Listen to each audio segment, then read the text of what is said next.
She never meant to buy a helicopter, certainly not one torn in half, rusted by time, and sold for the price of a cup of coffee. But when the auctioneer's hammer fell, that $10 wreck became the key to a mystery the world had forgotten. No one noticed the strange insignia carved into its tail, or the secret it guarded within cold, twisted metal. They laughed at the poor mother's foolish purchase, until the sound of something rattling inside changed everything. Because what she found wasn't just debris from a crash, it was the first whisper of $60 million in hidden gold. The sun bled through a veil of dust that hung over the old county fairgrounds, turning the air into a haze of gold and grit. Engines coughed, men shouted numbers, and the metallic echo of the auctioneer's hammer sliced through the hum of small town desperation. Between rusted tractors, broken generators, and half-dead trucks, a forgotten relic sat at the far edge of the yard, the torn remains of a helicopter, half buried in weeds and history. No one cared about it. To them, it was nothing but a carcass of metal and memory. But to Mara Fields, standing at the back of the crowd in a faded denim jacket, it glimmered like a riddle wrapped in ruin. She wasn't there to buy anything. She was there because she couldn't afford not to dream. Her wall, it was nearly empty, rent overdue, gas tank half full. She'd come to sell an old toolbox her late husband had left behind, hoping to scrape together enough to cover another month's electric bill. But the moment her eyes found that broken aircraft, its tail bent, its cockpit glass shattered like an eye that had seen too much, she froze. There was something about it. The sunlight hit a piece of the fuselage just right, and for a second she saw it, a carved insignia on the tail, faint but deliberate, a pair of wings wrapped around a symbol that looked almost like a key. It didn't belong to any civilian model she knew. Her heart stuttered.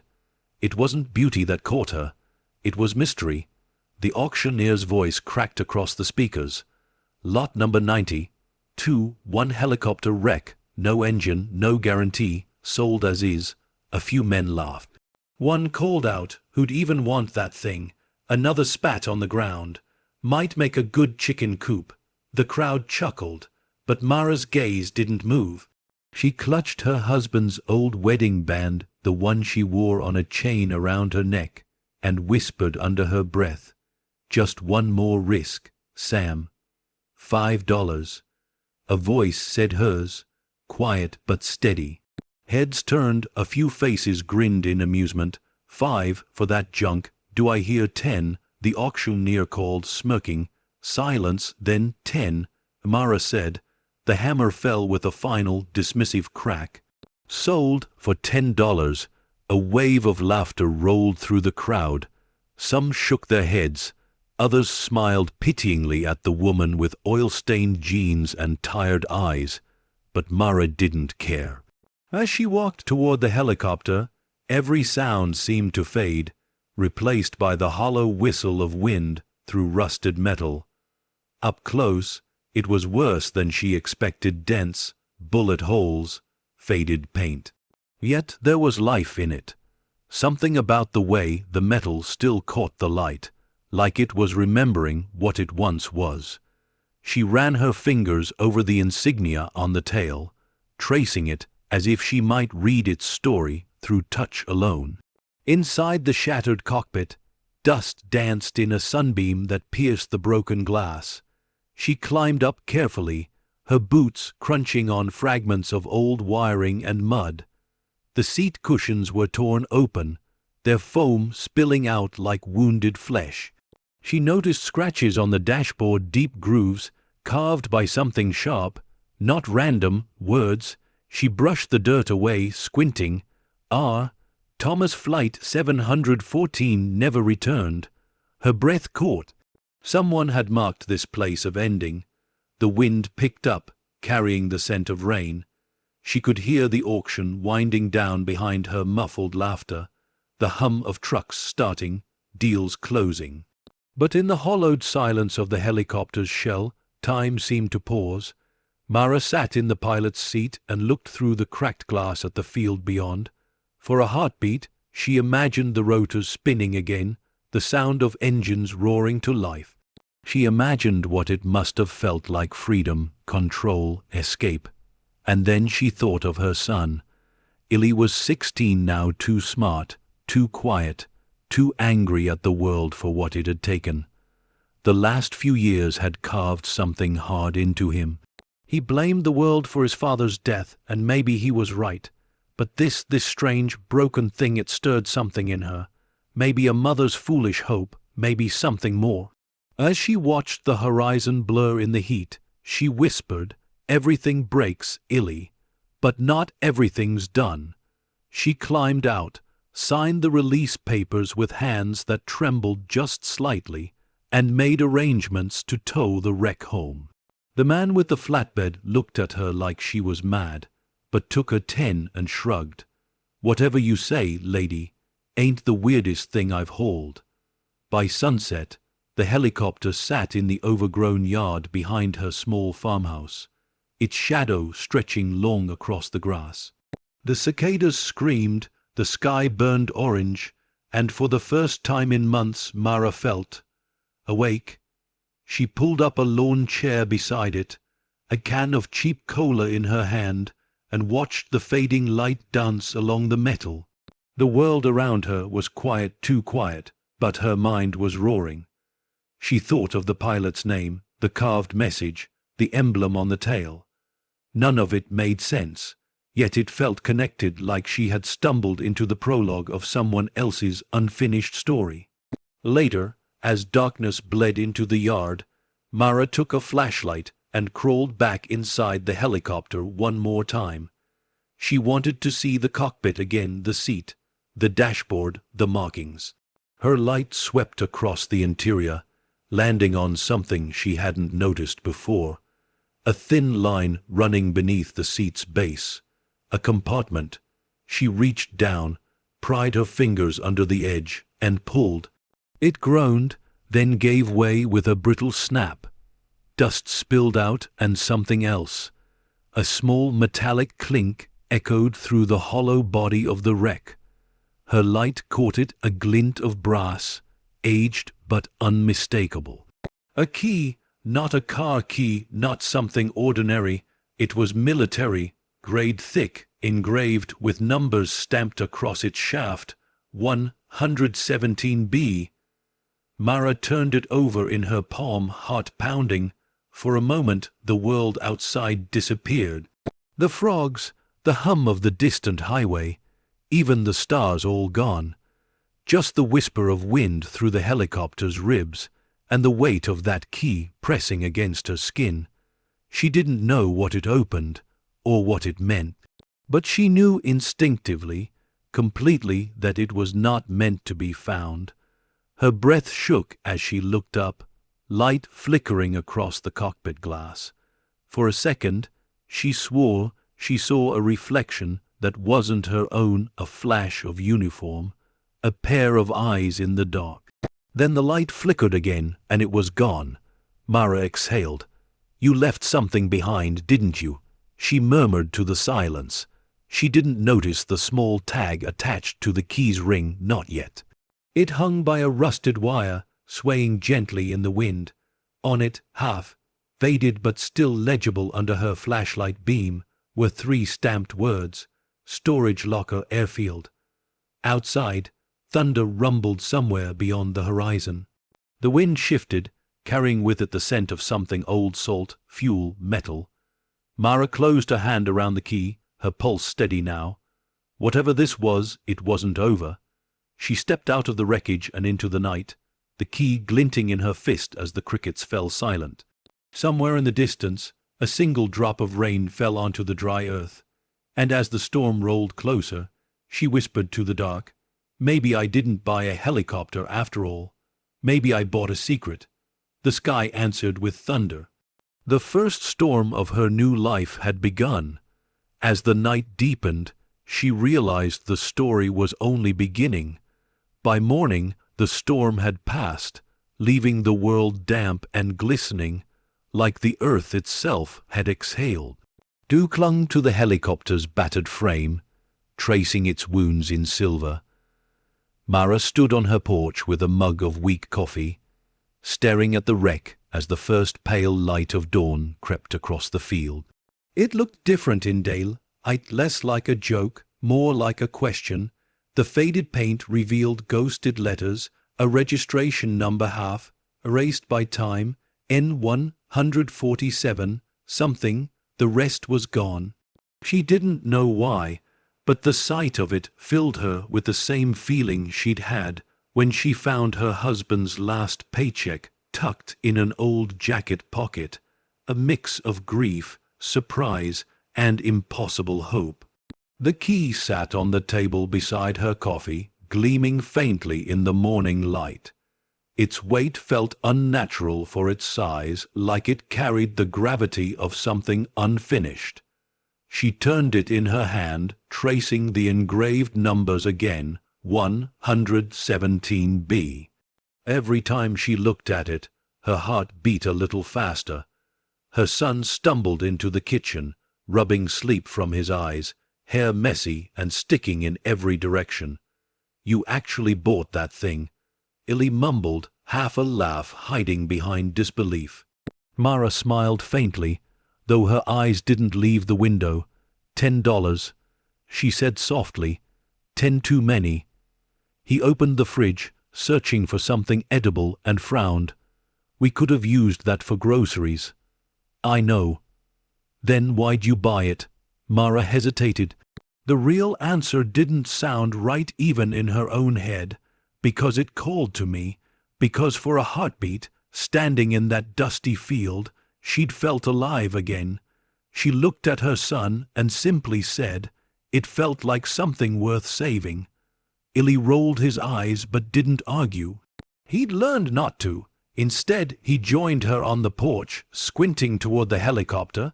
"That thing's older than you, Mom. Maybe," she said, "but look closer." He groaned but humored her. As they approached, the morning light sharpened the scars on the fuselage. Illy ran his hand along the metal. "Geez, feels like it went through a war." Maybe it did. Her flashlight from the night before still lay inside the cockpit. She climbed up again, brushing aside the dirt she'd disturbed. The hidden compartment she'd opened was still there, gaping like a wound in the floor. The key's absence left a dark imprint, as if the metal remembered its place. Illy peered in behind her. "Seriously, Mom, this thing's a hazard. It's full of mold. You're gonna end up with tetanus or something." She smiled faintly. "I'll take my chances." The flashlight beam landed on a small metal plate above the cockpit instruments. The letters were worn, but with the light at the right angle, they glimmered enough to read. "Property of R. Thomas Pacific Aeronautics." She whispered the name under her breath. "R. Thomas." Illy frowned. "Who's that?" "Maybe the pilot," she said, "or someone who owned it before." He leaned in closer, inspecting the rusted dials. "It looks military, but it's weird. These switches aren't standard. They're labeled in code." She looked too, noticing for the first time the markings beside the knobs, letters and numbers like coordinates. 45, 13/147, 22, a pair of faint symbols, circles around triangles, sat beside them. She didn't know what they meant, but they looked purposeful. "Coordinates," she whispered. Illy raised a brow. "To what?" "Mars, maybe somewhere closer." A gust of wind slipped through the broken frame, whispering against the metal. Mara shivered. The key in her pocket felt heavier now, almost humming against her leg, like it belonged to this place, to this machine. They climbed out, and Mara found herself staring at the horizon, mind racing. A storage locker, an airfield. The tag had said Locker 117B. There was only one airfield nearby that matched, the old county strip that shut down years ago after a bankruptcy scandal. She remembered driving past it as a kid. Chain link fences, hangars collapsing in on themselves, wind whistling through broken glass. It was one of those places that seemed to exist outside of time, like no one had ever truly left it. She didn't know what waited there, or why this broken helicopter pointed her toward it. But deep down, beneath her weariness, Something was waking up, a current of curiosity she hadn't felt in years. Illy noticed her expression. "You're thinking of doing something dumb, aren't you?" She didn't answer. She just smiled, a ghost of mischief breaking through the exhaustion. Probably. Later that afternoon, Mara cleaned the area around the helicopter. The wind carried the smell of wet earth and rust as she wiped dirt from its sides. With every streak she cleared, more of its story emerged. A line of bullet impacts across the lower frame. An emergency handle welded shut, small warning stencils still visible under grime. Cargo hold sealed. At one point, she paused and just listened. The sound of the metal creaking under its own weight was almost human, like a breath. The field around her was silent except for the low murmur of insects, and then, faintly, from inside the cockpit, came a sound. Clink! Mara froze. It wasn't the wind. It wasn't her imagination. It was deliberate. A soft metallic shift, like something rolling against metal. She climbed inside again, heart racing. The air felt different, denser, charged. The flashlight beam swept over the controls, then down to the compartment. Nothing, empty. She knelt, pressed her ear closer. For a moment, only her own breath. Then another clink, something deeper within the floor panels. Mara exhaled shakily. "Okay," she whispered, "you win." She grabbed a wrench from the shed and began unscrewing the rusted bolts holding the second layer of metal in place. One by one, they cracked and fell away. Beneath them, she found insulation, degraded and soft, and behind that, something solid. She peeled it back carefully and felt cold steel. The wrench slipped from her hand as she realized what she was touching. A small sealed compartment, completely hidden, flush with the frame.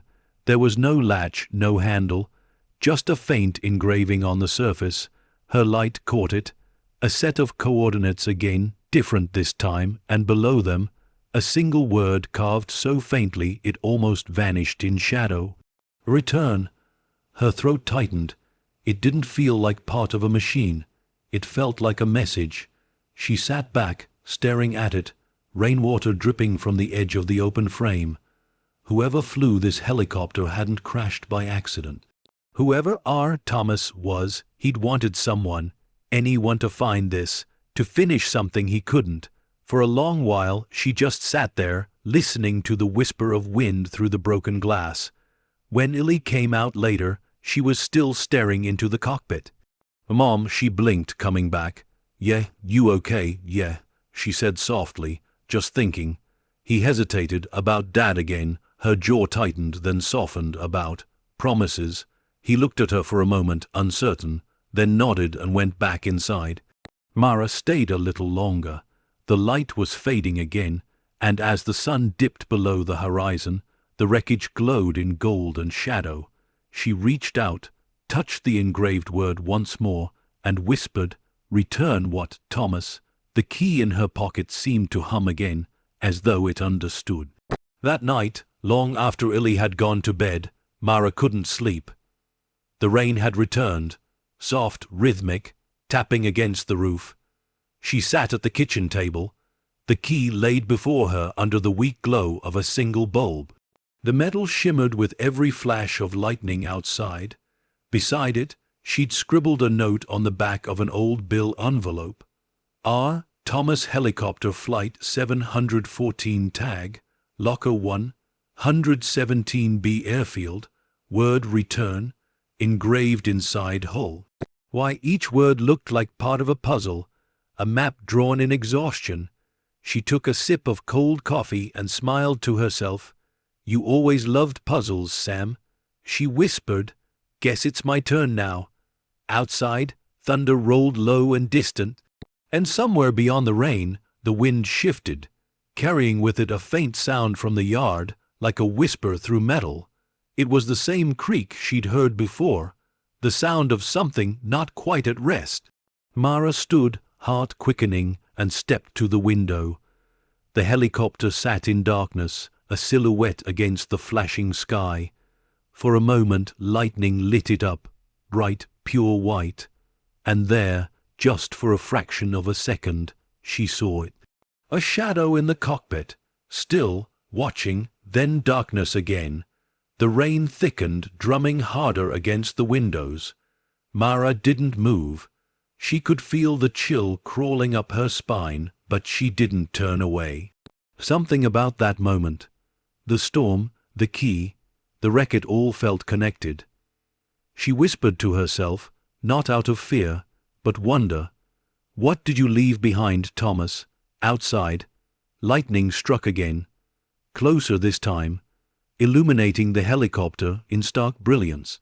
For an instant the emblem on the tail, those wings around a key, gleamed as if alive. Then came silence, deep, perfect silence. Mara backed away slowly, key still in her hand, and sat down again at the table. The wind howled through the fields like an ancient breath. She didn't know what she'd started, or why fate had placed this broken machine in her path, but she could feel it now in her chest, deep and certain.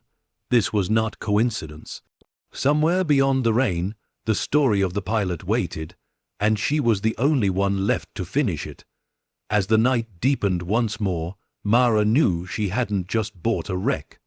She had awakened a past that refused to stay buried.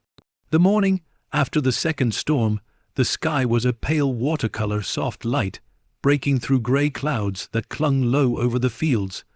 The world felt washed clean, reborn. But the helicopter in Mara's yard still looked like a question mark etched into the earth, something misplaced between time and purpose. Mara stood in her doorway, cup of coffee growing cold in her hand. The key from the wreck sat in her pocket, its edges pressing lightly against her palm, as though reminding her that it was still there, still waiting. She hadn't slept much. Every time she closed her eyes, she saw the flash of that insignia, the carved word return, and the shadow she swore had been watching her through the rain. When Illy shuffled into the kitchen that morning, half awake and all suspicion, he glanced toward the window and groaned. "You're still staring at that thing, aren't you?" She didn't answer at first. "It's not just a thing. It's junk, Mom, the world's most expensive birdbath." She smiled softly, shaking her head. "That's what they all said yesterday, and they were right." But he joined her at the window anyway. Teenagers were curious despite themselves. His reflection in the glass looked older than his 16 years, a mirror of all the things they'd lost and never talked about. "Maybe it's more than junk," she murmured. "Maybe it's the start of something." Illy rolled his eyes, but there was no venom in it, just tired affection. "You sound like Dad." The words landed between them like fragile glass. She felt them, sharp and tender, but she didn't flinch. "Maybe that's not such a bad thing," she whispered. By mid-morning, she'd pulled out her old toolbox from the shed, the one with Sam's initials still scratched into the lid, and laid out a few wrenches, a crowbar, and a handheld vacuum that had seen better days. Illy leaned against the porch rail, skeptical but unwilling to leave her alone. "You really think you're gonna fix that?" "Not fix," she said, tightening her gloves. "Understand." She climbed into the cockpit again, this time under a cautious sun. Dust floated in the beams of light like glitter caught in slow motion. The interior smelled of rust and old leather, the scent of something that had waited too long. She brushed away the grime, wiping over the dials, switches, and the deep scratches near the pilot's seat. Her fingers found the edge of a broken photo frame tucked between the seats. The glass was gone, the picture half faded, but she could still make out a man in a flight suit, smiling, wind-tousled, standing beside this very helicopter. The name stitched above his chest read, "R. Thomas." Her breath caught, the same name from the metal plate. She turned the photo in her hand. Behind it, faint writing in pen, "For whoever finds her, take her home." The handwriting was jagged, hurried. Mara's throat tightened. She looked at the photo again. this time noticing the faint reflection of something gold in the man's visor sunlight, hitting a small metallic case at his side. A pilot's flight case, maybe. The kind they used for secure transport. She brushed the corner of the image, her pulse picking up. Illy climbed up beside her, curious. Who's that? The pilot, maybe. Thomas. He looks happy, Illy said, surprised. Didn't end that way, though. Mara didn't answer. She just stared at the photograph for a long moment, letting the silence say what she couldn't. Then, as she leaned forward to inspect the control panel again, her sleeve caught the edge of the seat, and something shifted. A sharp click. The sound echoed faintly through the hollow fuselage, mechanical but deliberate. A latch releasing. Illy froze. What was that? Mara's pulse quickened. She pushed at the metal base of the seat, and a small drawer slid open from beneath, its hinges creaking like old bones. Inside was a layer of dust so thick it looked like velvet. She brushed it away, and there, nestled in the grime, was a folded envelope sealed with a fragment of wax, and beneath it, a piece of polished brass. She lifted the brass piece first. It was small, rectangular, engraved with a number, 117B, the same as the key. But this wasn't a key. It was a tag, the kind used for identification in restricted facilities. The envelope was addressed to no one, but inside she found a small card and a single line handwritten across it. If this finds you, then I failed to bring it home. Locker 117B. Trust no one wearing the wings. Mara's skin prickled. The words felt heavy, final. She could almost hear the man's voice in her mind, not pleading, but warning. Illy peered over her shoulder. Locker, like storage, she nodded slowly, or military. There used to be storage units near the old county airstrip. He frowned. You think there's something in it? I don't know, she said quietly, folding the note again. But whoever he was, he wanted someone to find it. Maybe finish what he started. Illy leaned back, arms crossed. Mom, this is how horror movies start. This isn't a movie, she said, slipping the tag into her jacket pocket. It's our life. He sighed. Yeah, and last time I checked, our life can't afford adventures. She smiled faintly, but her eyes stayed on the photo of R. Thomas, maybe adventure's the only thing we can afford. By noon, the air had warmed. The helicopter's metal shell gleamed under the sun like a forgotten relic of some other era. Mara sat cross-legged beside it, tools spread out, while Illy scrolled through his phone, pretending not to watch her. She scraped away more dirt, uncovering small stamped words near the tail section, or 7 transport. The letters meant nothing to her, but they repeated the same code, like sequence she'd seen near the coordinates. When the light shifted, something under the panel caught her eye, a faint shimmer, buried under grime. She loosened a few screws and pried open a narrow cavity. Inside lay an old brass penlight, cracked at the edge, and a piece of fabric folded tightly. She pulled it out and unwrapped it carefully.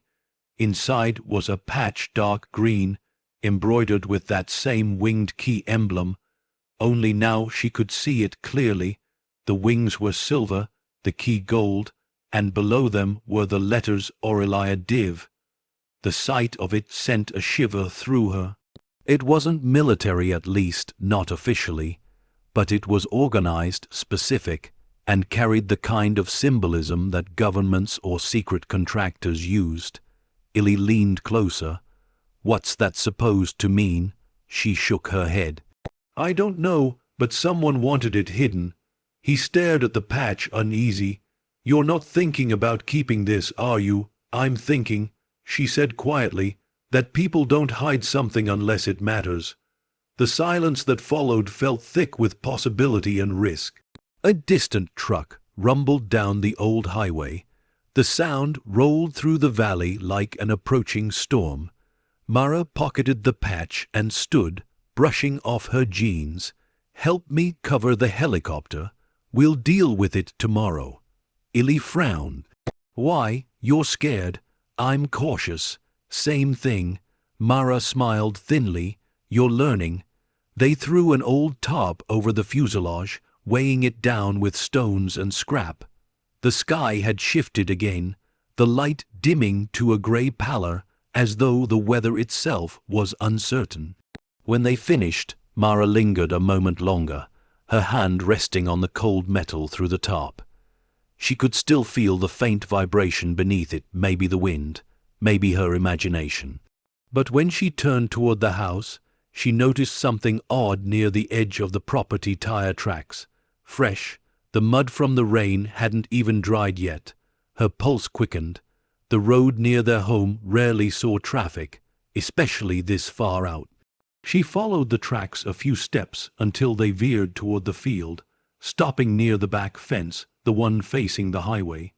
There, just barely visible in the damp earth, was the faint outline of a boot print. Mara's breath caught. Someone had been there, watching. She turned slowly, scanning the open land. The world looked still, only wind, trees, sky. But deep down, she felt the certainty settle in her gut. Whatever she had uncovered, someone else already knew. She glanced back at the helicopter, its shrouded form now part of the landscape again, and whispered, "We're not alone in this." Inside the tarp, something metal shifted faintly, a hollow clink, like a ghost echoing from within. Mara didn't move. The wind tugged at her hair, the sound low and mournful. She didn't believe in fate, but that night she began to believe in warnings. As dusk crept closer, she felt the weight of that key again, not as a discovery, but as a promise, waiting to be unlocked. By nightfall, the house was quiet except for the slow ticking of the old clock and the soft creak of wind against the shutters.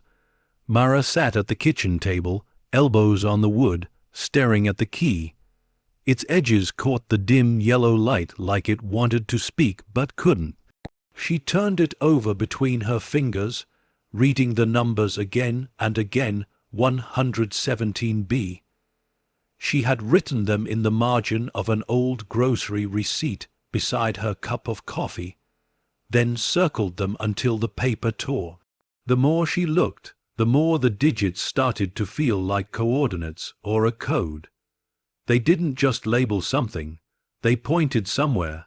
Illy had gone to bed hours ago.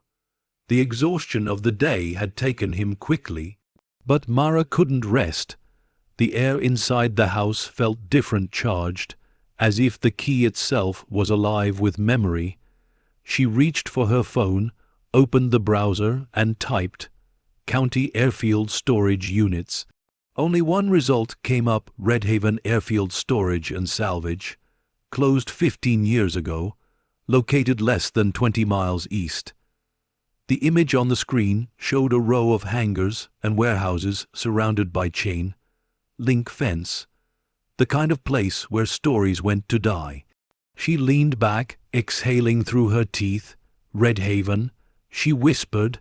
The name pulled at something distant in her memory.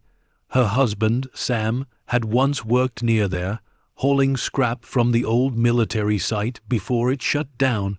He used to talk about the place, said it felt haunted, full of echoes that didn't belong to any living thing.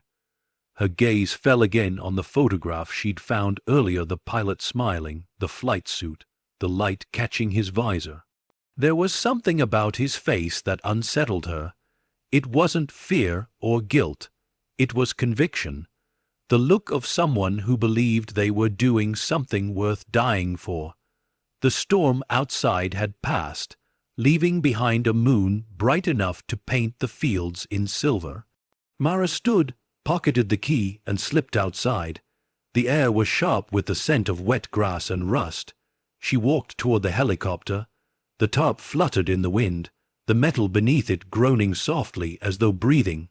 She lifted a corner of the cover, her flashlight cutting through the dark. The beam caught the scratched letters again: AUR-7 Transport, Aurelia Division, she whispered, recalling the patch. "What were you flying for, Thomas?" Her light swept across the broken interior, catching faint reflections off the dashboard. For a moment, she saw her own face staring back at her, distorted by the cracked glass, tired dirt, streaked but alive. Then, behind her reflection, something else. Movement. She froze. The light trembled slightly in her hand as she turned, scanning the yard. Nothing. Only trees bending under the wind, their branches whispering against each other. But the unease stayed, clinging to her spine like static. She dropped the top again, covering the helicopter completely this time, and turned toward the house. As she reached the porch, a faint hum rose from somewhere behind her, low, metallic, like an engine catching breath for a second before fading. Mara spun around. Silence. The field looked empty again. Her voice trembled just a little when she said it out loud. "It's just the wind." But deep down she knew it wasn't. She locked the door behind her that night. Morning came slow, soaked in fog, the kind that turned the world to grey silhouettes and blurred edges. Illy was already awake, sitting at the table, cereal half eaten, watching his mother move around the kitchen in a kind of trance. "You're going to that airfield, aren't you?" he said flatly. Mara paused, hand on the coffee pot. "What makes you think that? You haven't looked at anything else since last night. And you've got that look." "What look?" "The nothing's going to stop me look. I've seen it before." Mara smiled faintly. "Guess you have." He leaned back in his chair, shaking his head. "You don't even know what's out there. Could be nothing, could be dangerous." "It's already dangerous," she said quietly. "Whoever was here last night, they were looking for something. Maybe the same thing this key opens. I just need to know what. Mom." His tone softened. "What if this isn't ours to find?" She looked at him, really looked. The worry in his eyes, the shadow of his father in his face. "Sometimes," she said, "the right thing finds you, whether you want it or not." Illy didn't respond. He just looked down, stirring the cereal that had long gone soggy. By the time the sun burned through the fog, Mara had packed a small bag flashlight, gloves, water bottle, notebook. She slipped the key into her pocket, zipped her jacket, and headed for her old pickup. The engine coughed but started. Illy appeared in the doorway, barefoot, hair still messy. "You're really going, huh?" She smiled gently. "I'll be back before dark." He frowned. "You always say that." She hesitated, then stepped back toward him, placing a hand on his cheek. "You're your father's son. You've got his head, and maybe too much of his heart. Keep both safe, okay?" He didn't answer, just nodded. The truck rolled out of the gravel drive, tires crunching over puddles that reflected the wide, pale sky. The fields stretched endlessly on either side, acres of silence, old barns leaning with time, the kind of road where memories like to hide. She thought of Sam again, of the way he used to drive these roads with his arm out the window, humming off, key to whatever played on the radio. He'd loved mystery too. It was what had drawn him to people, to machines, to life itself. But it was also what had taken him one bad job, one wrong night, one call she'd never forget. And now, somehow, that same whisper of mystery had found her. When the rusted sign for Redhaven Airfield finally came into view, it looked like something out of a forgotten photograph, crooked, halves, wallowed by weeds, the paint peeling to reveal layers of older warnings underneath. Mara slowed the truck, heart thudding. Beyond the gate, the hangars loomed like empty cathedrals, their roofs collapsed in parts, walls streaked with moss and time. A single bird circled above, then vanished into the gray. She parked by the fence and killed the engine. For a moment, she just sat there, letting the quiet press against her. Then she reached into her pocket, feeling the weight of the key. The numbers felt alive under her fingertips. 117B. The padlock on the gate was old, rusted, but it had already been cut. The chain hung loose. Someone had been here recently. Mara pushed through the gate, the metal squealing in protest, and stepped into the airfield. The silence inside was heavier, the kind that seemed to listen. Broken glass crunched under her boots. Somewhere distant, a sheet of metal flapped lazily in the wind, echoing like a ghost's sigh. Rows of storage units lined the cracked concrete, each one numbered in fading paint. 103, 109, 114. Her pulse quickened. 117. The door was steel, scarred and chained shut, but not locked. The padlock hung open, swinging slightly as if someone had touched it not long ago. Mara reached out. The air felt colder here, almost electric. She slid the key from her pocket and pressed it into the narrow keyhole near the bottom hinge, an old military-style locking system. The fit was perfect. She turned it slowly. Click! The chain fell slack. The door creaked open, spilling a wave of cold, stale air that smelled of oil and dust and something older, like coins left in salt water. Mara hesitated at the threshold, flashlight trembling slightly in her hand. Her heart pounded loud enough to drown the silence. She stepped inside. For a moment, all she could see was darkness, thick, absolute. Then, as the beam of her flashlight swept across the space, the shapes began to appear. Crates, metal cases, paperwork yellowed with time, and in the center, a single chest iron, clasped, heavy, marked with the same emblem she'd seen on the helicopter's tail, the wings and the key. Her light flickered once, then steadied. Mara took a slow breath. What did you leave behind, Thomas? The air around her seemed to shift, the dust hanging motionless in the beam. Somewhere above, a droplet of water fell, landing with a soft plink that echoed like the start of a countdown. Mara stepped closer to the chest, the sound of her heartbeat matching the rhythm of her footsteps. The padlock on the front was thick, too thick for the key in her hand, but as she reached out to touch it, she realized something chilling. The lock was new. Someone had been here before her, and whatever they had left behind, they might not have meant for her to find it. As the air grew still, Mara understood. This was no longer just about curiosity.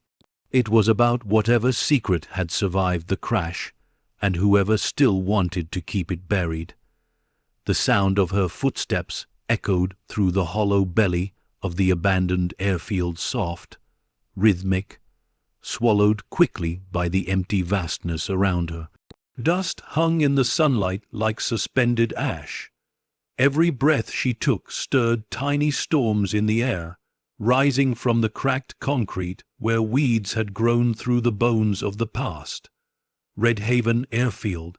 The place felt less like a ruin and more like a wound, a scar left open by time, stitched with silence and rust. Mara stood at the threshold of locker 117B, the key still warm in her hand, the memory of that click replaying in her mind. The air was heavy, tinged with oil, rain, and something else, something faintly metallic, almost sweet, like the smell of burnt circuitry. Behind her, the wind rolled across the empty tarmac, whispering through the broken fences and the hollow frames of forgotten aircraft. Somewhere in the distance, a sheet of tin roof lifted and clanged back down like a dying heartbeat. She turned her flashlight toward the rows of units, her light cutting through dust that seemed to shimmer like smoke. The entire complex stretched endlessly, hangars bleeding into warehouses, warehouses into skeletal towers where old radar systems still stood like ghosts of vigilance. She whispered to herself, "So this is where you ended up." "The pilot's name are?" Thomas echoed in her head like a question that refused to fade. The photo, the coordinates, the insignia on the tail, all of it pointed here. And yet, standing inside this forgotten place, Mara couldn't shake the feeling that she was trespassing in someone else's unfinished story.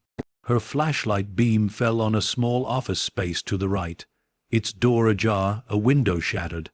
The nameplate on the wall had long since rusted, but beneath the corrosion she could still make out faint letters, "Field Ops Restricted." Inside, Papers covered the floor, old flight manifests, maps, crumpled maintenance logs. She crouched, lifting one with care. The ink had bled from moisture, but a few lines were still legible. Flight AUR-7, cargo, classified, pilot, R. Thomas. Her pulse jumped. The same code from the helicopter's tail. She flipped the page. Another entry, dated the following day. Read only one word missing. Mara exhaled, the sound small, sharp, and human against the endless hum of emptiness. It wasn't a coincidence. None of it was. Her light moved again, catching on a corkboard half, covered in dust and mold. She brushed the grime away and froze. There, pinned beneath a web of faded red string, were photographs, blurred aerial images of islands, coastlines, coordinates written in the margins. But one photo in particular stood out, a helicopter mid-flight, its tail clearly marked with the same winged key symbol. And scrawled across the bottom in blue pen, "Final run storm approaching." She felt her throat tighten. So this was where it all began, the pilot's last flight. The place was a time capsule of secrets, frozen just before a disaster that no one had cared enough to investigate. Mara stepped back into the corridor, her shoes brushing through layers of dust thick as history. The light fell across a trail of footprints, faint, uneven, not hers. Someone had been here recently. She followed the prints carefully, heart pacing in her chest, every sound amplified. The crunch of gravel, the creak of metal, the distant groan of wind funneling through an open hangar. The trail led toward one of the larger structures, a storage hangar with its roof half collapsed, sunlight slicing through the gaps like prison bars. The massive door stood half open, enough for a person to slip through. Mara ducked inside. The space beyond swallowed her whole. The air was colder here, the light dimmer. Her flashlight flicked across fragments of machine-stripped engines, rusted propellers, the carcasses of aircraft long forgotten. The walls bore faded emblems of companies that no longer existed, their slogans ghosting through time. "Aurelia Division tomorrow, flies today." Mara whispered, "Aurelia." The word felt strange in her mouth, heavy with the taste of secrecy.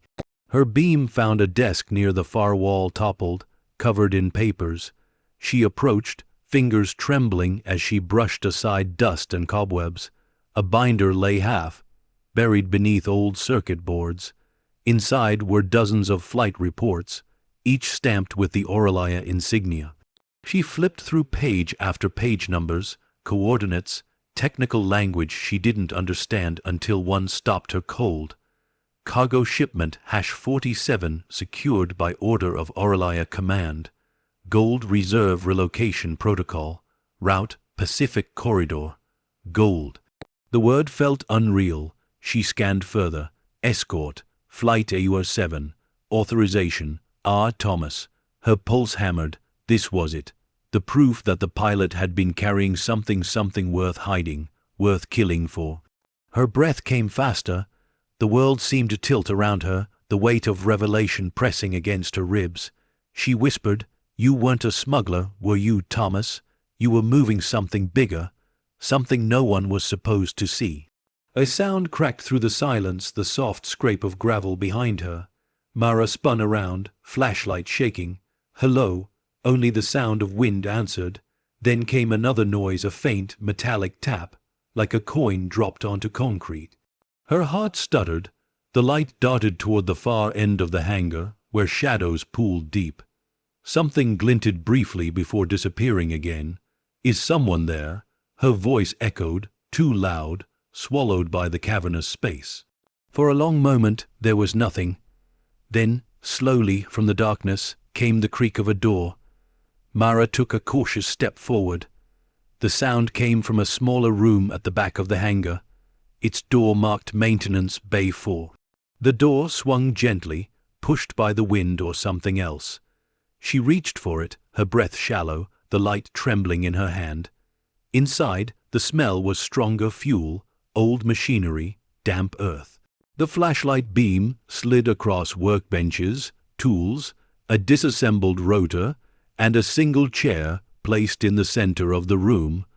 On the chair sat a small metal box, the same kind of box she'd seen reflected in Thomas's visor in the photograph. Her hands shook as she reached for it. It was heavy, colder than she expected. A number was carved into its lid, 117B. The key fit perfectly. She turned it and the lock clicked open. Inside there wasn't gold, not yet. Instead, she found something stranger.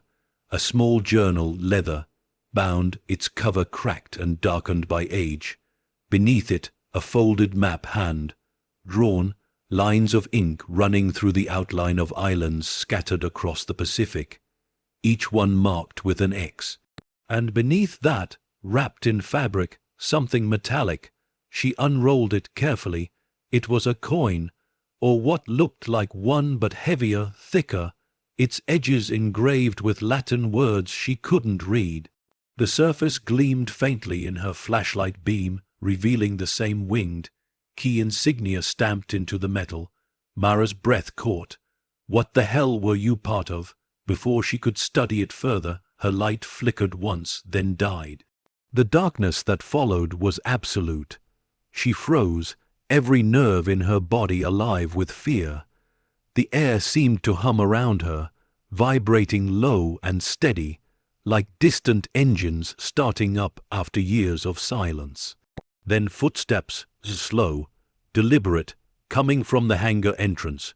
Mara held her breath, clutching the journal to her chest, the coin cold in her palm. She couldn't see them, but she could feel them, the presence moving closer, steady and unhurried. She backed away until her shoulders pressed against the wall. Her pulse throbbed in her ears, drowning out the sound of her own breathing. The footsteps stopped. The silence that followed was almost worse.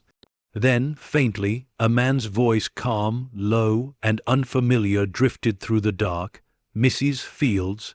Her blood went cold. "I believe," the voice said, closer now, "you have something that doesn't belong to you." Mara didn't move. Couldn't. The flashlight lay dead in her hand. The only thing between her and the voice was darkness, thick, suffocating, alive. She tightened her grip on the journal, her heartbeat pounding in her throat. As the airfield swallowed her in shadow, she realized that curiosity had just become survival. The air inside the hangar turned heavy, still, suffocating, charged with something unseen. Mara's heart hammered against her ribs as the man's voice echoed softly through the darkness. "Mrs. Fields, I won't ask twice." The way he said her name made her skin crawl, calm, controlled, too familiar. She forced herself to speak, her throat dry. "Who are you?" The voice didn't answer immediately.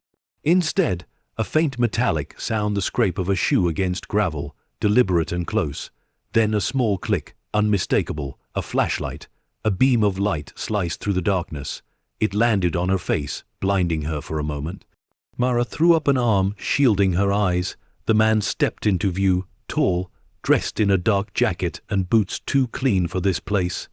His face was calm, sharp, expressionless. No insignia, no name tag, but his movements carried authority, precision. "Someone used to control.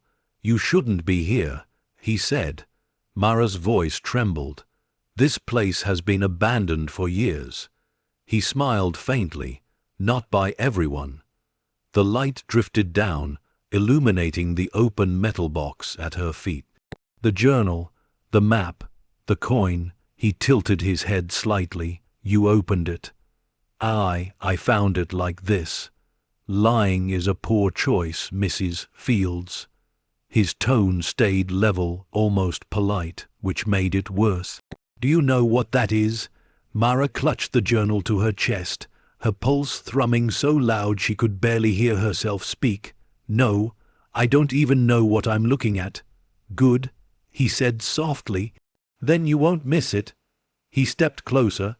His shadow stretched across the floor like something alive. She could see now that he wasn't alone. Behind him, Two other figures stood in the doorway, silhouettes backlit by pale daylight, silent, watching. Mara's mind raced. The only exit was behind them. No phone signal, no one nearby. She swallowed hard. If this belongs to someone, I'll hand it over. I thought it might explain. He interrupted gently, his voice carrying an edge that could cut glass. You thought curiosity was harmless. It rarely is. He crouched, gloved hand reaching for the box. Aurelia doesn't forget its property.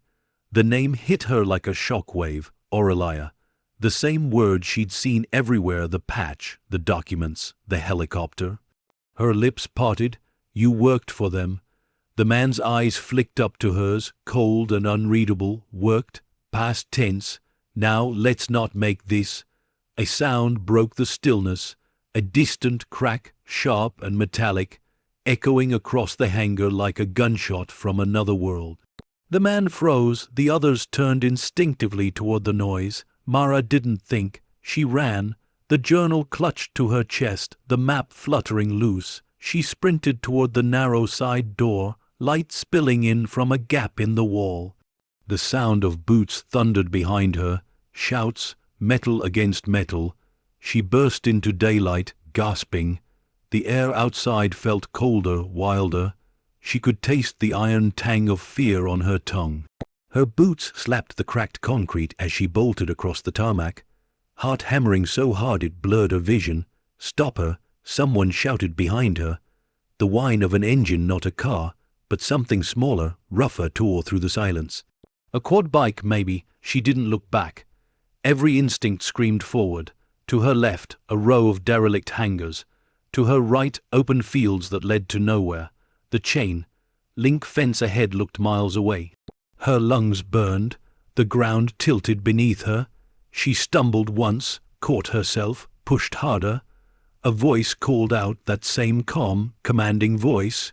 You have no idea what you're holding, Mrs. Fields. That book isn't yours. She didn't stop. Not until she hit the fence. The metal rattled violently as she gripped it, scanning for a way through.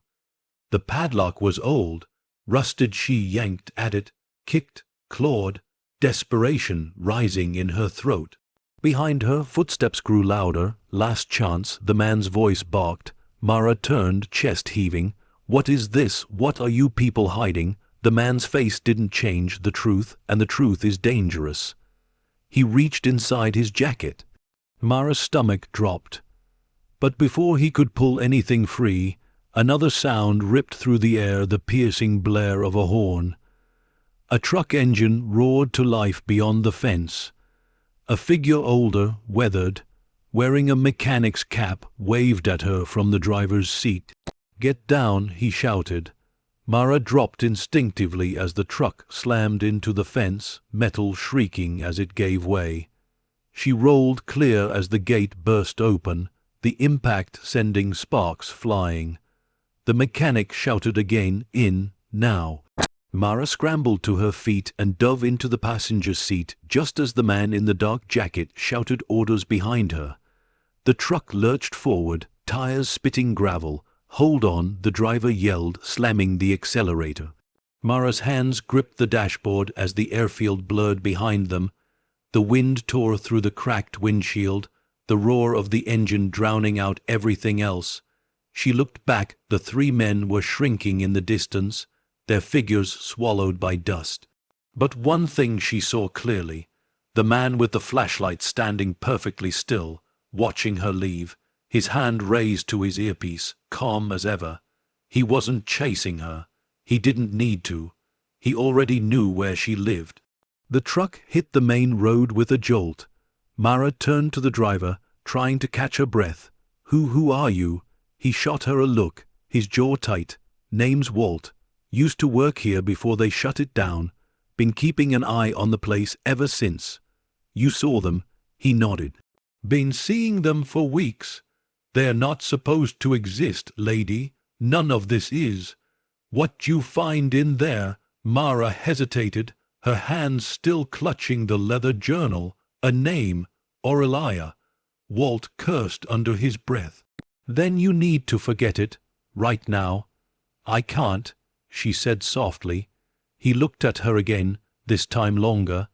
Then God help you. The truck sped down the narrow road, the airfield shrinking into a memory behind them. Mara opened the journal slightly, the old paper crackling beneath her fingers. The first page was blank, but on the second, faint writing bled through from years of moisture and neglect. Flight AUR-7 final manifest. Cargo secure. Coordinates received. May God forgive us for what we carried. Her breath trembled. She turned another page, a sketch rough, smudged of a map. Lines connecting islands in the Pacific. Notes in the margins. Extraction incomplete. Locker 117B. Remaining cargo buried near primary crash zone. Buried.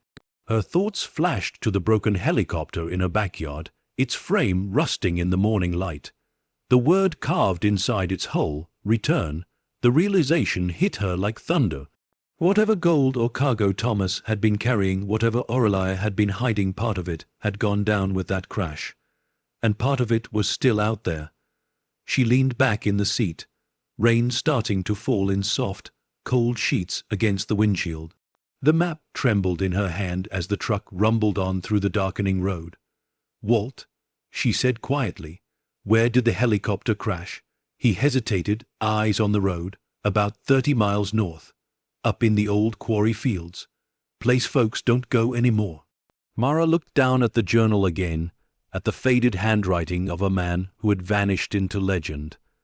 The pages whispered like ghosts in the wind. She closed the book carefully and looked out at the horizon, a smear of storm and silver light. Whatever she had stepped into wasn't just a mystery now. It was a legacy, one buried deep beneath lies, money, and time, and someone out there, maybe even Thomas himself, had wanted her to find it. As the road curved north and the storm gathered once more, Mara realized she wasn't chasing answers anymore. She was chasing the truth that others had died to bury. The rain followed them all the way home.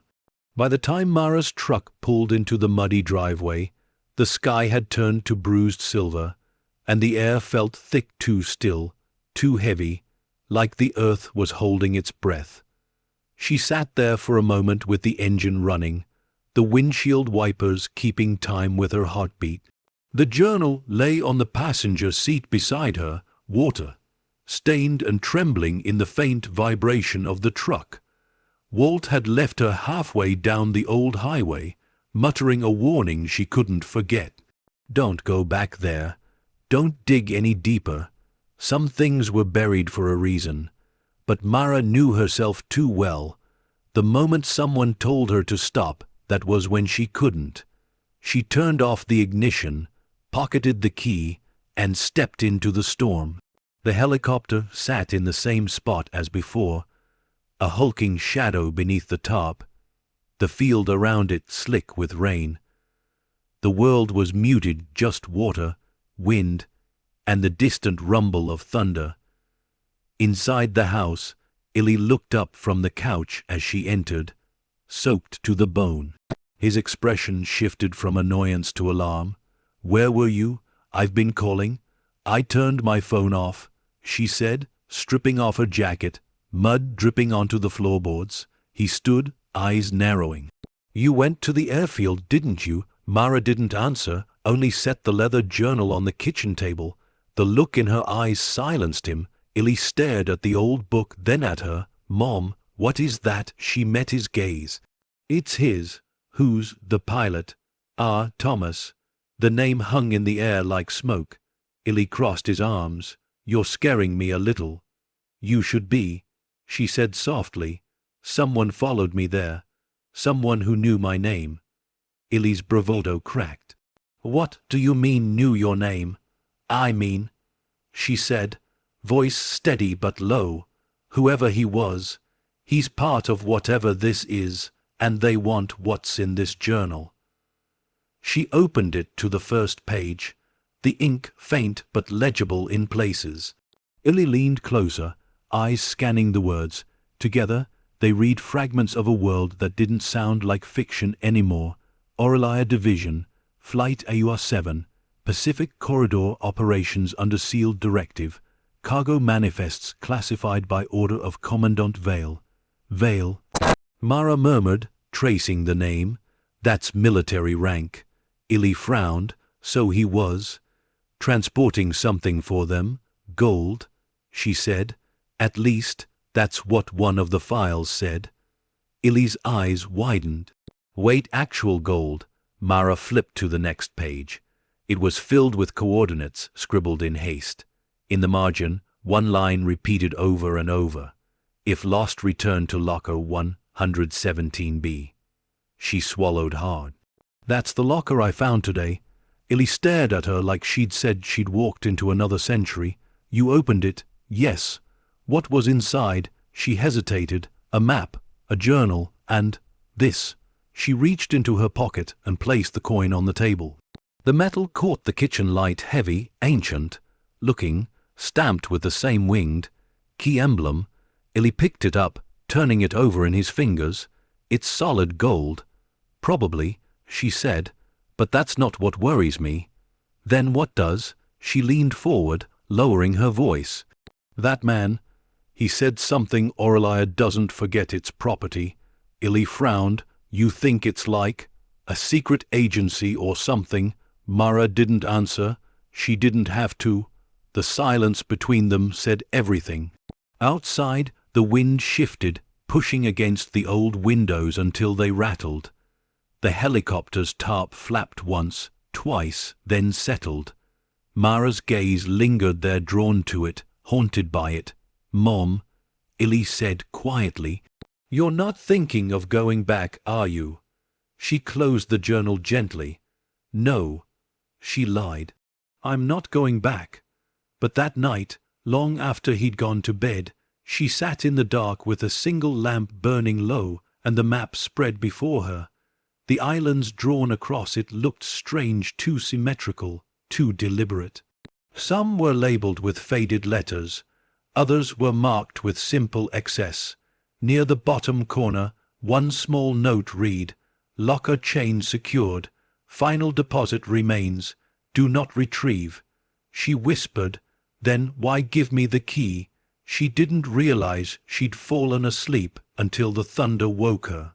When her eyes opened, the lamp was still burning. The journal had fallen closed, and the window beside her was open, swaying slightly in the wind. She stood half, dreaming, and looked outside. The rain had stopped. The moon had climbed above the clouds, pale and watchful, and there in the field beside the helicopter a figure moved, tall, slow, carrying something metallic that caught the moonlight. Mara's breath caught in her throat.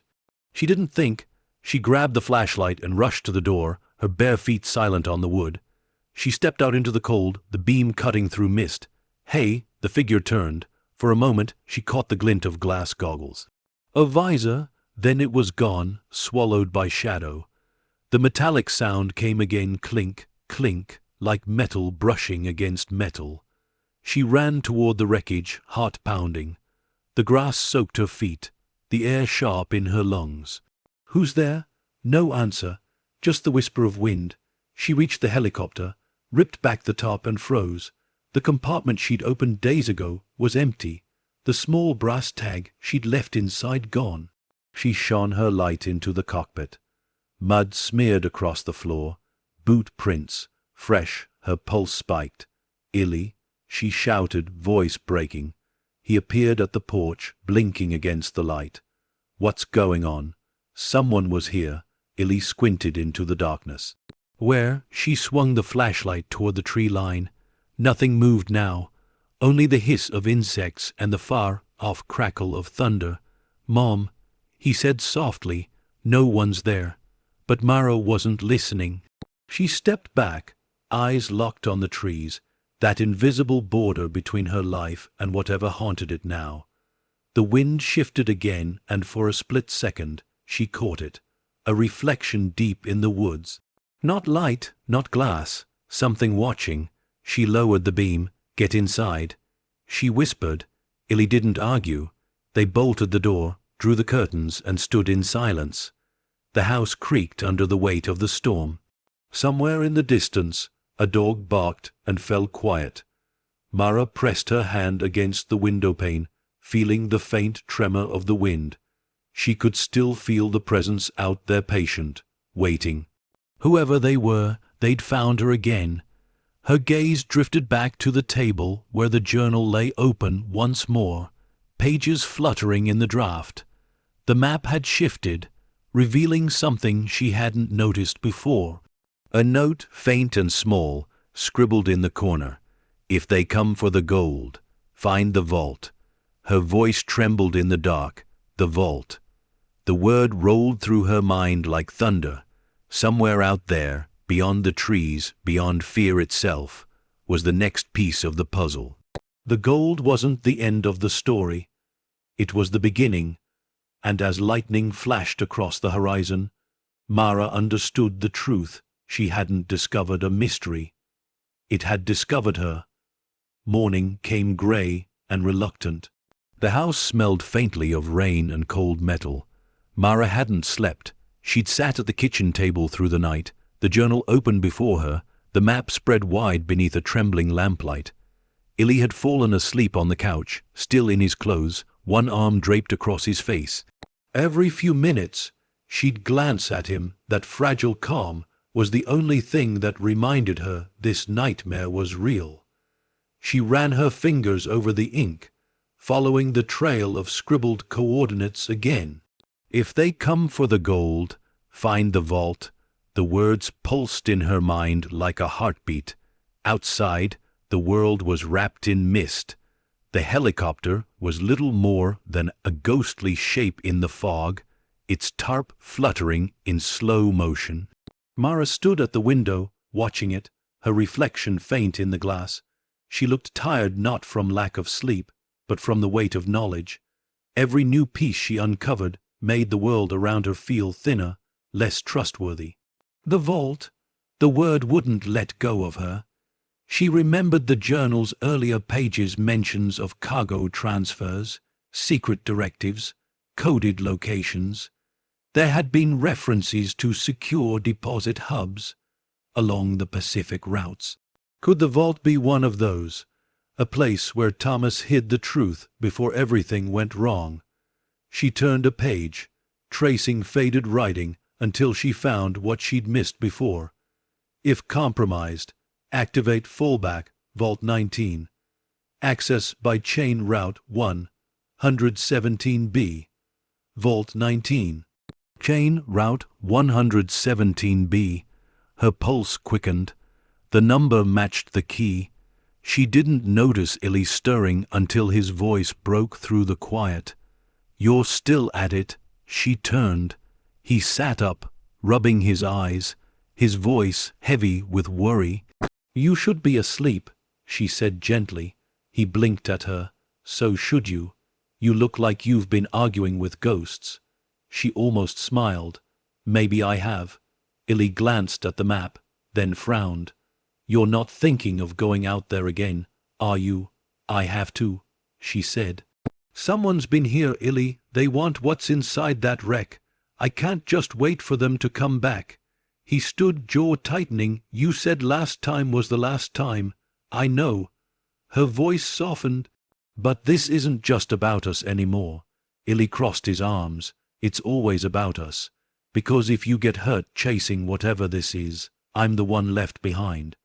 The words hit her like a punch. For a moment, the air between them felt sharp, electric.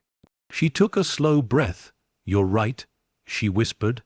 "But if I stop now, we'll never be safe. They already know where we live. The only way out is through." Illy didn't reply.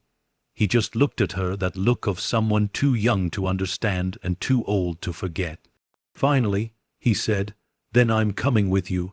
"No," she said quickly. "You're staying here." "Like hell I am." Their eyes met, the same stubborn fire in both, and for the first time in years, she saw so much of his father in him that it broke her heart. "Fine," she said quietly, "but you do exactly as I say." The fog lifted slowly as they drove toward the airfield again. The road cut through farmland and silence. Power lines sagged overhead like weary sentinels, and puddles on the road mirrored the empty sky. Mara's hands gripped the wheel tightly. Illy leaned against the window, earbuds dangling but silent. So, what's the plan? Just stroll in and hope the scary guys aren't there? Mara didn't answer right away. We're not going back to the hangar. There's another building I didn't check, one near the edge of the airfield. Looked sealed, but maybe it's the vault. He glanced at her, and if it's not, she met his eyes briefly. Then we keep looking. The drive felt longer than before. The air grew heavier as they neared Red Haven. Even in daylight, the place looked wrong, too still, too quiet, as if the entire landscape was listening. The gate was open this time. Mara slowed the truck. That wasn't open yesterday. Illy straightened. Mom. I see it.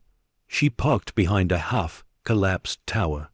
The air smelled of rust and ozone. Every sound, a creak, a bird call, the ticking of the cooling engine felt too loud. They moved cautiously, staying low between rusted storage containers and broken walls. The silence felt like pressure in their ears. Near the northern edge of the complex stood a bunker-like structure smaller than the hangars, half buried in earth. A faded sign over its doorway read, Aurelia Secure Holding Authorized Personnel Only. Vault. Her pulse quickened. The door was locked with a heavy wheel mechanism, like a submarine hatch, but beside it was a smaller panel cracked open, wires spilling out. Mara knelt, brushing away dirt and leaves. A small metallic plate bore an engraving, Access Keychain 117B. The key trembled in her hand as she fit it into the slot. It turned with resistance, then clicked. Illy stepped back as the wheel groaned, metal grinding against years of rust. The air that escaped was cold and stale, smelling faintly of salt and thyme. Mara pushed the door open and raised her flashlight. The beam revealed a narrow corridor stretching into darkness, lined with rows of metal boxes and shelves stacked with sealed crates. Everything was covered in dust, untouched for decades. This is it, she whispered. Illy's voice was a whisper. Vault 19. They stepped inside.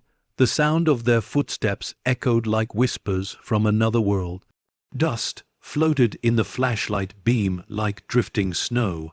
Mara stopped at one of the shelves, brushing away grime to reveal a label, Vault Chain 19 Transfer Reserve. She opened the crate. Inside, rows of smaller boxes, identical in size, each sealed with wax and a stamped insignia. The wings and key. Illy reached out, hesitant. Is that? Mara picked one up. The weight told her before she opened it, solid, cold, unmistakable. She pried the lid loose and gasped. Gold, neat bars, their surfaces dull but unmistakably real, stacked like secrets waiting to be told. Illy's eyes widened. Holy, don't, she whispered sharply. Her hand shook as she ran her fingers over the surface. Each bar bore the same inscription, Aurelia Division/Reserve Unit. This was their vault. She murmured. Thomas wasn't stealing it. He was hiding it. But why? Illy asked. Before she could answer, the faint hum of a motor echoed from outside. They froze. Mara turned off the flashlight instantly, plunging them into blackness. The only sound was their breathing and the slow drip of condensation from the ceiling. Voices carried faintly through the open doorway, low, muffled, too distant to make out words. But she recognized the cadence of one of them. Calm, controlled, the man from the hangar. He'd found them. Mara grabbed Illy's hand and pulled him deeper into the vault. The corridor turned sharply, leading into a secondary chamber. There, at the far wall, was something unexpected, a reinforced panel with a circular opening in its center, like the outline of another door. Above it, Faded paint spelled one word, retrieve. Illy whispered, "There's another room." The footsteps were closer now. The sound of the outer door creaking echoed through the vault. Mara shoved the key into the secondary lock. It didn't fit. She tried twisting, forcing it nothing. Then, from the corner of her eye, she noticed something faintly glowing in the dark, a keypad on the wall, old but functional, flickering to life. Numbers, letters, a passcode. Illy hissed, "Mom, hurry." The echo of footsteps grew louder. A flashlight beam cut across the corridor. Mara's heart slammed against her ribs. She pressed random keys, nothing. Then her eyes caught something scratched into the metal beside the pad. Faint initials, carved long ago. S+M, her breath caught. Sam, her husband's initials. She typed them. The lock clicked. The panel slid open, revealing a hidden compartment just large enough for two people. Without hesitation, she pulled Illy inside.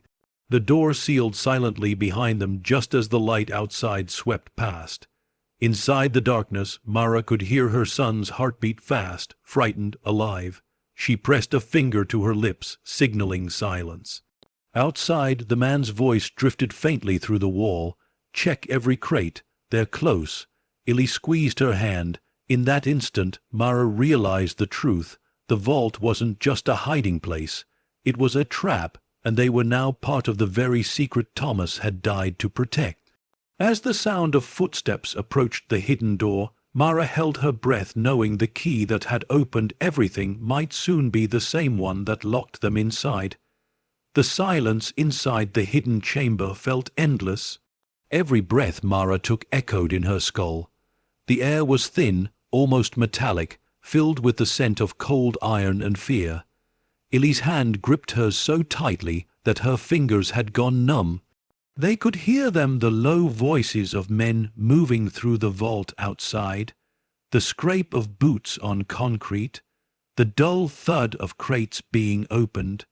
She tried to steady her breathing. One sound, she thought, one wrong breath, and they'll find us. A flashlight beam swept past the thin seam of the hidden door, slicing through the darkness like a blade. One of the men muttered, "They were here. I can smell the dirt." Another voice answered the one she dreaded, calm and sure. "We're not here to guess. We're here to confirm." The man in the suit. His tone carried the weight of authority, quiet, dangerous, deliberate. Even when he whispered, it felt like command. Mara pressed Illy closer, her heart pounding against his shoulder. She felt his chest rising too fast, trembling with silent panic. Footsteps came closer. The faint shadow of a hand crossed the crack of light. Then, after a long, unbearable moment, the man spoke again. "Take what's left, burn the rest. If she's smart, she's already running. If she's not, she'll come back for what she thinks is hers." A pause, then a sound, the click of a lighter. A flame flickered in the seam beneath the door, its orange glow trembling. Mara's stomach dropped. They were setting fire to the vault. "Mom," Illy whispered, barely a sound, SHH. She mouthed, tears threatening at the edges of her eyes. The footsteps faded, the echo of the men leaving one by one. Then came the soft roar, a whoosh of ignition, as the smell of burning fuel filled the air. Mara pressed her hand to the wall, feeling the vibration heat blooming somewhere beyond. Smoke began to seep through the seams, faint but growing. She looked around frantically, the light from the keypad casting a faint glow over the walls. The chamber was small, empty except for a rusted maintenance vent near the floor. She crawled toward it, gripping the grate with both hands and pulling. It didn't budge. Illy coughed. "Mom," she tried again, desperation giving her strength. The metal groaned, then snapped. Cold air rushed in, carrying the smell of wet earth. "Come on," she whispered, "we're not dying here." Illy dropped to his knees beside her, and together they crawled through the narrow tunnel, the light from behind them turning orange. Smoke chased them like a living thing. The vent opened into a drainage ditch outside the vault. They tumbled out, gasping, covered in soot and mud. The air tasted alive again, sharp, cold, full of rain. Behind them the vault glowed faintly, smoke curling from the cracks in its roof. Mara rolled onto her back, breathing hard. The sky above was a bruised grey, rain starting to fall in slow, heavy drops. Illy turned to her, voice hoarse. "Who are these people?" She didn't answer. She couldn't. All she could think about was the calm, deliberate tone of the man in the suit, how he hadn't sounded like someone chasing money, but someone protecting something older, darker. She sat up slowly. "They're not thieves, Illy." "Then what?" "Custodians," she whispered. "Guardians of something that should have stayed buried." By the time they reached the truck, the rain had turned to sheets. Water cascaded down the windshield, blurring the world into streaks of silver. Mara started the engine, her hands trembling against the steering wheel. Illy stared at her, pale, soaked, silent. "We almost died back there." She nodded, still catching her breath. "I know." "So what now? We just go home?" Mara didn't answer. She stared through the rain, her mind replaying everything: the vault, the gold, the journal, the warning. Return it. That was what the message carved inside the helicopter had said. Return. Return what? The gold, the secret, or something deeper, the truth. She exhaled slowly, turning onto the main road. "We go home," she said, "but we don't stop." Illy frowned. "What does that mean?" "It means we prepare. If they wanted the journal, they'll come for it again. We can't let them have it." He looked at her, eyes wide. "You're talking like we're in some kind of war."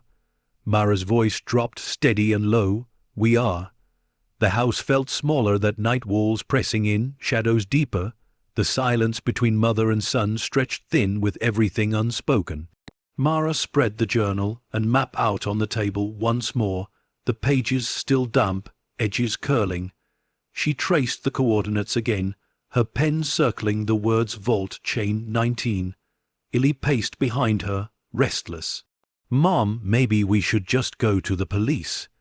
She didn't even look up. "And tell them what?" "That we broke into a government facility and found a vault full of unregistered gold." "But those guys?" "They'll vanish before the cops even show.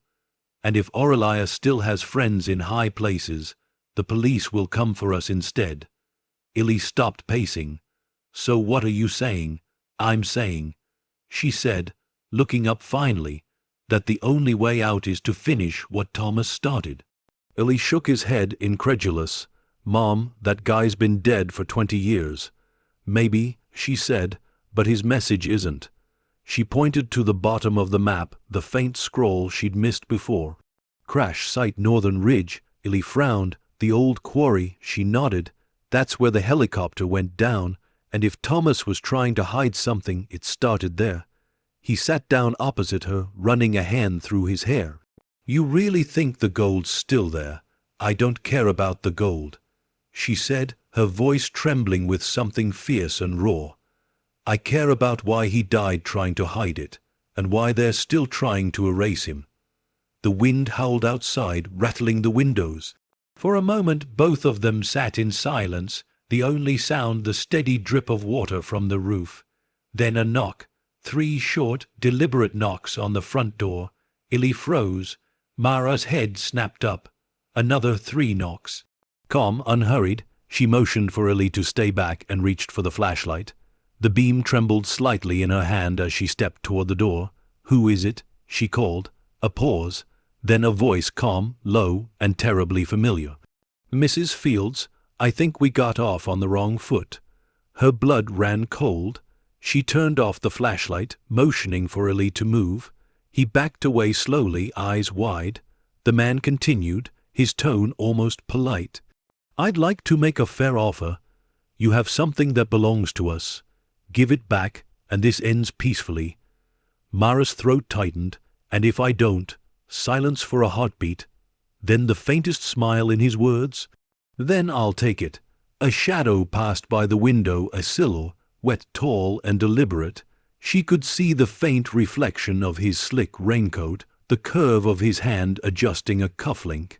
He looked like a businessman, not a killer. That was what made it worse. She steadied her voice. "You think you can scare me? No," he said. "I think you can listen. You're a mother. You understand leverage." Her grip on the flashlight tightened. "You come near my son, I wouldn't dream of it." He interrupted, "But there are simpler ways. Power, debt, reputation. Things can vanish faster than people." The sound of rain filled the silence. Mara stepped closer to the door, her voice low. "You burned that vault. You tried to kill us." "That was an accident," he said smoothly. "We didn't know you were still inside, but you shouldn't have been there, Mrs. Fields. That facility was dangerous. You made it dangerous. You made it public," he said. "And we don't like exposure." She took a step back, trembling but defiant. "What is Aurelia? What are you protecting?" His answer came like a knife through calm water. "Balance." Then nothing, footsteps fading. Silence returning, heavy and absolute. Mara waited, breath held, until she was sure he was gone. Then she locked every bolt on the door and pulled Illy into a hug so tight it hurt. He whispered, "He's going to come back." "I know." "What do we do?" She looked at him, eyes fierce, voice steady. "We do what your father would have done. We fight back." Outside, thunder rolled again, long and low. Somewhere in the distance, the man in the suit was already planning his next move. And as the storm built over the valley, Mara Fields realized the gold wasn't her curse, the truth was.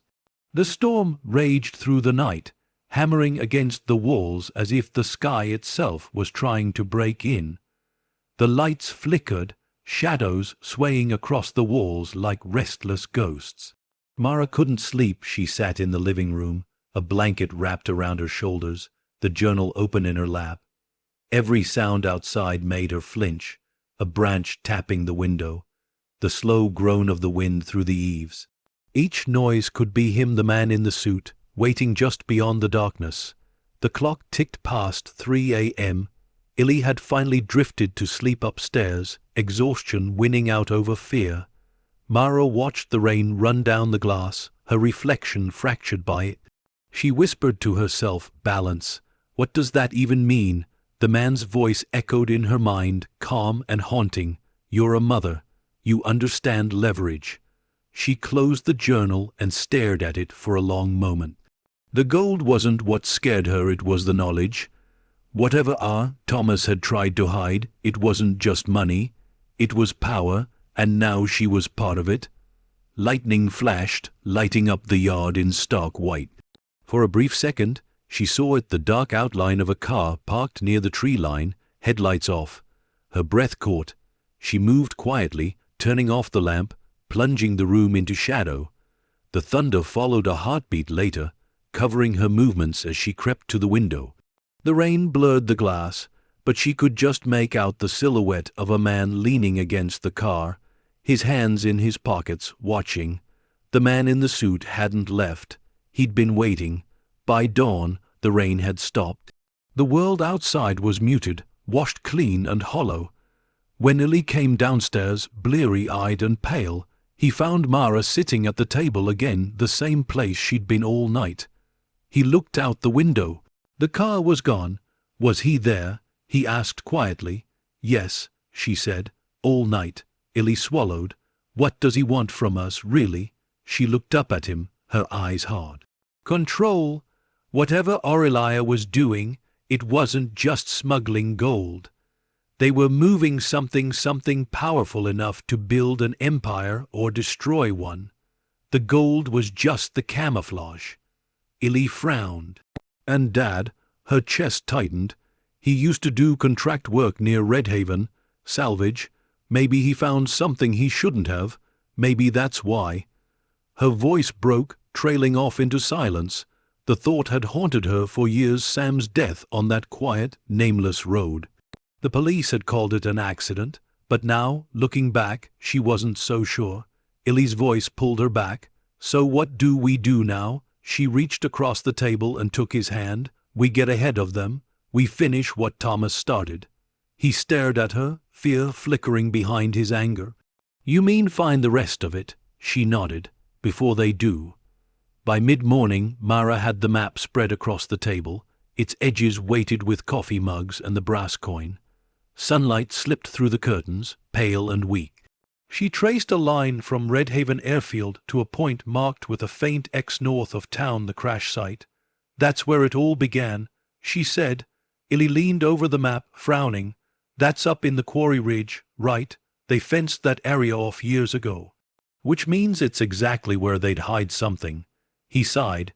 "You realize how crazy this is?" "Yes." She smiled faintly. "And we're doing it anyway." They spent the afternoon preparing: flashlights, spare batteries, gloves, first aid kit, food. Mara packed the journal and the coin, sealing them in a plastic bag. She slid the brass key into her jacket pocket, the same one that had opened the vault. Illy loaded a small shovel into the truck bed. "In case we actually have to dig up gold," he joked, but the humor didn't reach his eyes. The drive north was quiet. The road twisted through forest and open fields, the world around them too still. Every mile carried the weight of something waiting, like they were driving into history itself. When they reached the ridge, the sun was low, spilling long shadows across the cracked road. A faded no trespassing sign hung from the fence, its letters barely visible through rust and vines. Mara cut the engine. "We walk from here."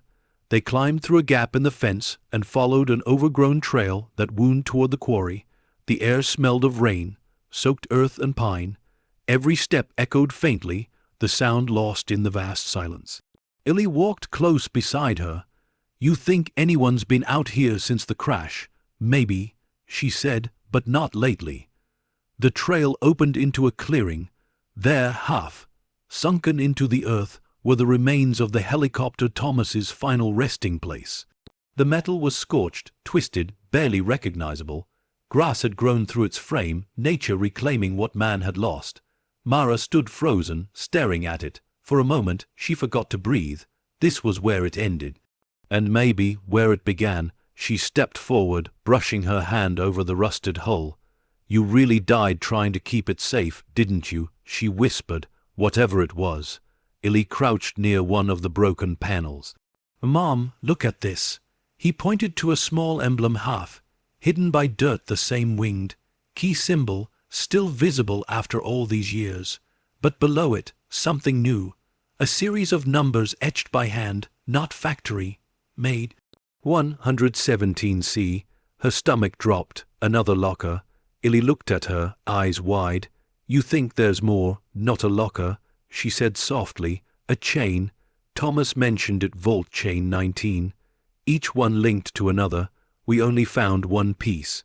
She glanced back toward the truck, instinct telling her to move fast. "We're not alone." Illy froze. "What?" Mara's hand went to her pocket.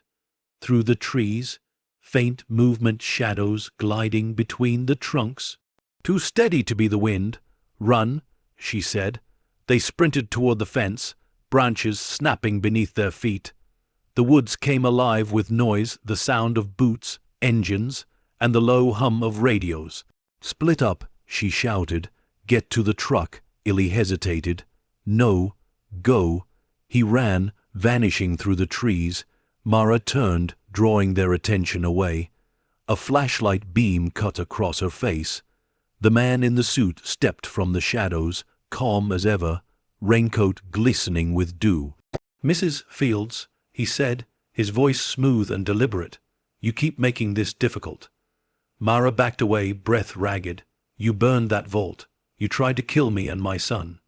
He smiled thinly. "Collateral control. You think you're the good guy in this. I think," he said, stepping closer, "I'm the one who knows how this ends." He reached into his coat, not for a gun, for a folder. He tossed it at her feet. Inside were photographs, grainy black, and white images of soldiers loading crates marked with the Aurelia insignia. In one of the photos, standing at the edge of the frame, was a familiar face. Mara's breath caught. "That's my husband," The man nodded. Your husband wasn't just a salvager, Mrs. Fields. He worked for us. Her voice trembled. That's not true. He tilted his head. He helped move the gold before Thomas stole it. He knew exactly what he was part of. You didn't. She felt the world tilt beneath her. You're lying. He took a slow step closer, his voice softening. You think you're the first one to look for the truth.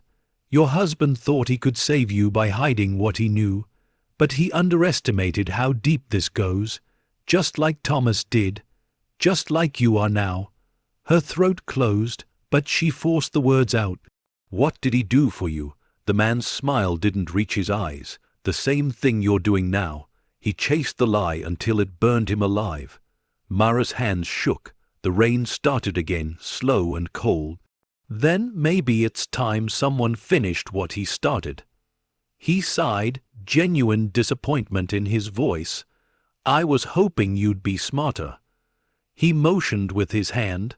Two figures emerged from the trees, black, glad and silent. Mara turned and ran. Bullets cracked through the branches, snapping wood. She dove behind a fallen log. The journal clutched against her chest. The sound of shouting echoed through the clearing. Orders barked. Movement in every direction.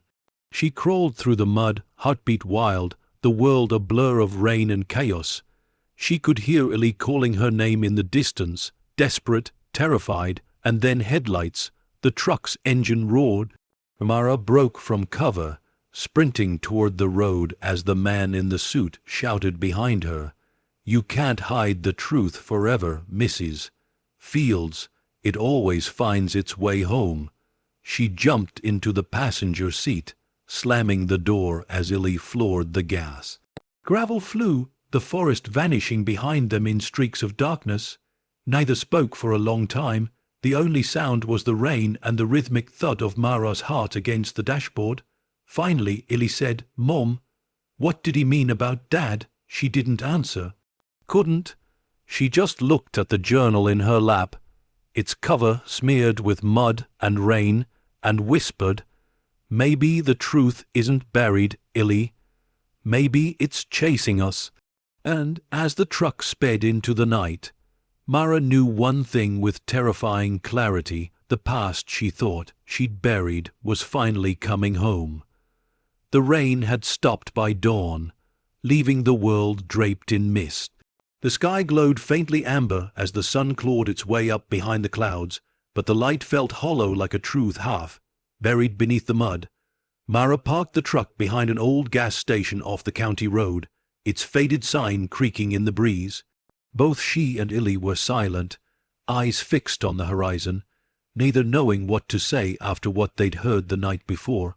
Her husband, Sam, the man she'd spent years grieving, now tangled in the same shadowy world she was trying to unravel. Illy finally broke the silence, his voice low and raw. Do you think it's true? She didn't answer right away. The fog outside the windshield made the world look like a photograph developing in slow motion. I don't know, she whispered, but I know that man wasn't guessing. He knew too much. Illy's jaw tightened. Then Dad was part of them. Mara looked down at her hands scarred, trembling slightly, smeared with dried mud. If he was, he didn't stay that way. He died broke, not rich. That doesn't sound like someone who stayed loyal. The words came out sharper than she intended. She turned the key in the ignition just to hear the engine, the mechanical hum grounding her against the flood of thoughts in her head. They'd escaped the men in the woods, but not the truth. That part had followed them. By midday, they were back home. The house looked smaller now, almost fragile, as if the weight of what it knew could crush it. Mara walked through the front door and went straight to the table, laying the soaked journal down beside the brass coin. The silence that filled the room was electric. Illy closed the curtains while she flipped through the journal again, searching for something, anything that might explain what her husband's name had been tied to. The pages were smudged, some unreadable, others barely holding onto ink. But the deeper she went, the clearer the pattern became. There were logs, flight entries, dated and marked with coordinates. Not one flight, not two, but dozens. Each listed as AUR transport, followed by different routes across the Pacific. Cargo code was always the same. G-Reserve. Illy leaned over her shoulder. That's gold, right? Mara nodded. Probably. But look at this. She pointed to a line at the bottom of one entry. Pilot. R. Thomas/engineer. S. Fields. Her throat closed. Illy froze. S. Fields. Mom, that's Dad. Her fingers hovered over the page. He wasn't just near Aurelia, he was inside it. She flipped to the next page, another entry with the same pairing. Then another, a dozen of them all marked with the same two names, the same code, the same route. Until the final page, where both names were missing, replaced with one simple line in red ink. Or 7, lost over Pacific. Illy's voice was barely a whisper. He was with Thomas, on the same flight. Mara shook her head slowly. No, the crash site was here, not overseas. Maybe Thomas made it back, maybe Sam didn't. But the more she said it, the less she believed it. Her mind spun with images: the helicopter, the vault, the emblem. What if Sam hadn't died in some random accident? What if his death was the cost of trying to undo what Aurelia had done? Her voice trembled. He wasn't moving the gold for them, Illy. He was trying to stop them. Illy's eyes flickered with confusion. But how do you know that? Because he left me clues, she said, pulling the brass key from her pocket and laying it next to the journal. He worked at Red Haven. He'd have known about the vaults, and he'd have known I'd find this key if I was desperate enough. The realization hit her with a cold certainty that made her stomach turn. He'd left it for her. All those years of pain, the bankruptcy, the debt, the loneliness, and buried beneath it all was a trail he'd been leaving in silence. Your father wasn't running from the truth, she whispered. He was protecting it. Illy leaned against the counter, his face pale. So now what? We've got gold we can't spend, a journal people would kill us for, and a bunch of ghosts we don't even understand. Mara gave a faint, humorless laugh. Sounds about right. He sighed. This isn't funny, Mom, I know. She ran a hand through her hair, eyes scanning the map again. But look here, the coordinates repeat. Illy frowned. You mean the ones marked G? She nodded. They're arranged in a pattern, like a chain, a route Thomas took multiple times. Each flight connects to the next, but one is different. She circled a line in the middle of the page. AUR-7 destination, 14 degrees N/1, 147 degrees E. Illy leaned closer. That's somewhere in the Pacific, near the Mariana Corridor, but the next line says redirected to local reserve East Continental Storage. That's here. He brought it home. Illy blinked. You mean the gold, or something else? She hesitated. Something else. Look. She flipped to the back of the journal, where the handwriting became messier, frantic. Words scrawled over one another, half legible. Gold is the cover, not the payload. God forgive us. R.T. Illy's eyes widened. Cover for what? Mara shook her head. I don't know. But whatever it was, Thomas thought it was dangerous enough to risk everything. And if Dad was helping him, then Aurelia wasn't just smuggling wealth, they were hiding something. Outside, thunder rumbled faintly in the distance, not a storm yet, but a warning. Mara stood, the journal clutched in her hands. We're going to need help. Illy frowned. From who? The cops. They'll think we're insane. Not the cops, she said. Someone who remembers Aurelia, someone who was there. Illy frowned. And where exactly do you find people who worked for a secret operation 20 years ago? She met his eyes. You start with the ones who lived long enough to regret it. The next morning, Mara drove into the old industrial district on the east side of town, a forgotten maze of warehouses and rusted freight lines that hadn't seen business in decades. According to a note she'd found tucked in the back of the journal, There was a name scribbled under a faint message. If I don't make it talk to R. Mallory, he knows. She'd looked it up. Richard Mallory, retired mechanic, Redhaven Airfield Maintenance Crew. He was the last living connection between R. Thomas, her husband, and Aurelia Division. The address led to an auto shop halves, wallowed by weeds. The sign above the entrance hung crooked. Mallory's Auto and Repair. Mara parked and stepped out, the gravel crunching under her boots. The smell of oil and rust hung thick in the air.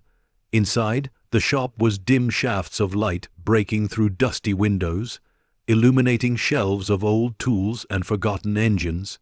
"Hello," she called. No answer. She walked deeper inside, her footsteps echoing. Then, from behind a row of stacked tires, a voice rasped rough, aged, wary. "You shouldn't have come here." Mara froze. A man stepped into view, tall but bent with age, his hands black with grease, his eyes sharp despite the years. "Mr. Mallory?" she asked softly. He stared at her for a long moment. "You look like him." Her heart skipped. "Like who?" "Sam Fields." Her breath caught. "You knew him?" "Knew him." Mallory gave a bitter laugh. "We built half of Aurelia's fleet together, before it all went to hell." Mara's hands trembled as she pulled the journal from her bag and held it out. "Then maybe you can tell me what this is." He hesitated before taking it, flipping through the pages with a knowing, haunted look. His fingers paused over the flight entries. "I told him not to get involved with Thomas," Mallory muttered. "Told him Aurelia wasn't what it seemed. But your husband had a conscience, and conscience doesn't live long in operations like that." Mara's voice broke. "So it's true, he worked for them." Mallory looked up, his eyes heavy with guilt. "We all did. The gold wasn't ours. It was seized from war zones, meant to disappear quietly into national reserves. But it wasn't gold they cared about. The gold just kept the story clean." She leaned forward. "Then what was it?" He hesitated, glancing toward the window as if the air itself might be listening. His voice dropped to a whisper. "They called it Project Aurum. You don't move that much gold without people asking questions. So they hid something inside the shipments, something that wasn't supposed to exist." "What was it?" Mallory's gaze locked on hers, and for a long, terrible moment, he didn't speak. Then he said one word that chilled her blood. "Data." Mara frowned. "Data, not files, DNA, human records. They weren't protecting gold, Mrs. Fields. They were moving people." Her breath left her.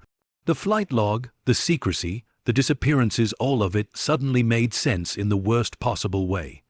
And in that quiet, oil-stained workshop, Mara realized the gold wasn't the treasure at all. It was the disguise. As Mallory's words hung heavy in the air, Mara felt the last pieces of her old life crumble. Her husband hadn't died chasing fortune, he'd died carrying the weight of the world's darkest secret. The silence after Mallory's words felt like a physical thing, thick, heavy, impossible to breathe through. Mara stared at him, her voice barely a whisper. "They were moving people." Mallory nodded once, slow, the weight of decades in that single motion. "Not alive, not anymore. Samples, organs, genetics, whole identities erased, reclassified as cargo. They called them units, thousands of them, lost in the system, buried under gold because nobody questions profit." The words hit her like blows. She'd prepared herself for greed, for corruption, not this. Not human lives turned into freight. Her throat tightened. "And my husband, what was his part in this?" Mallory exhaled, eyes distant, fixed on something far beyond the oil. Streaked windows. At first, just maintenance, logistics, but then he found out what was inside one of the containers. He and Thomas tried to expose it. They thought they could leak it quietly, show the world. Aurelia found out before they could. He set the journal down carefully, as though it might burn him. "The last flight wasn't about moving gold, Mara. It was about moving evidence, proof of everything Aurelia had done." Mara's chest ached, "and they killed them for it." Mallory's eyes softened, but his voice stayed hard. Not right away. Thomas crashed the transport trying to keep the shipment from reaching its final destination. Your husband, he stayed behind, tried to destroy what was left, but the fire didn't get all of it. He turned toward the far wall, pulling an old top away to reveal a metal locker, paint faded, lock rusted but intact. He left something with me before he died, Mallory said quietly. Said if anyone ever came looking, especially you, to give them this. Mara's pulse quickened. What is it? He didn't answer. He just handed her the key. You'll see. The locker door creaked open with a metallic sigh. Inside, neatly stacked and sealed in plastic, were dozens of envelopes and old photographs. On top of them lay a single black flight recorder, the kind used in helicopters. The words AUR-7 were etched across its surface. Mara's hands trembled as she lifted it. This was the crash flight. Mallory nodded. Your husband told me it contained the final transmission. Thomas's voice, maybe more. She felt tears sting her eyes. And you kept it all this time. I kept it hidden. Mallory corrected. Some secrets need the right kind of finder. I hoped that day would never come, but it has. He turned away, reaching for a small metal case on the shelf. Inside was an old tape reader, patched together from spare parts. It's analog, no digital trail. You play it here, or you don't play it at all. Mara hesitated, the weight of the recorder in her hands heavier than any gold bar she'd ever imagined. Illy hovered behind her, pale and silent. Mallory nodded toward the table. Go ahead. Mara placed the recorder carefully into the reader, locking it in place. The machine whirred, old circuits humming to life.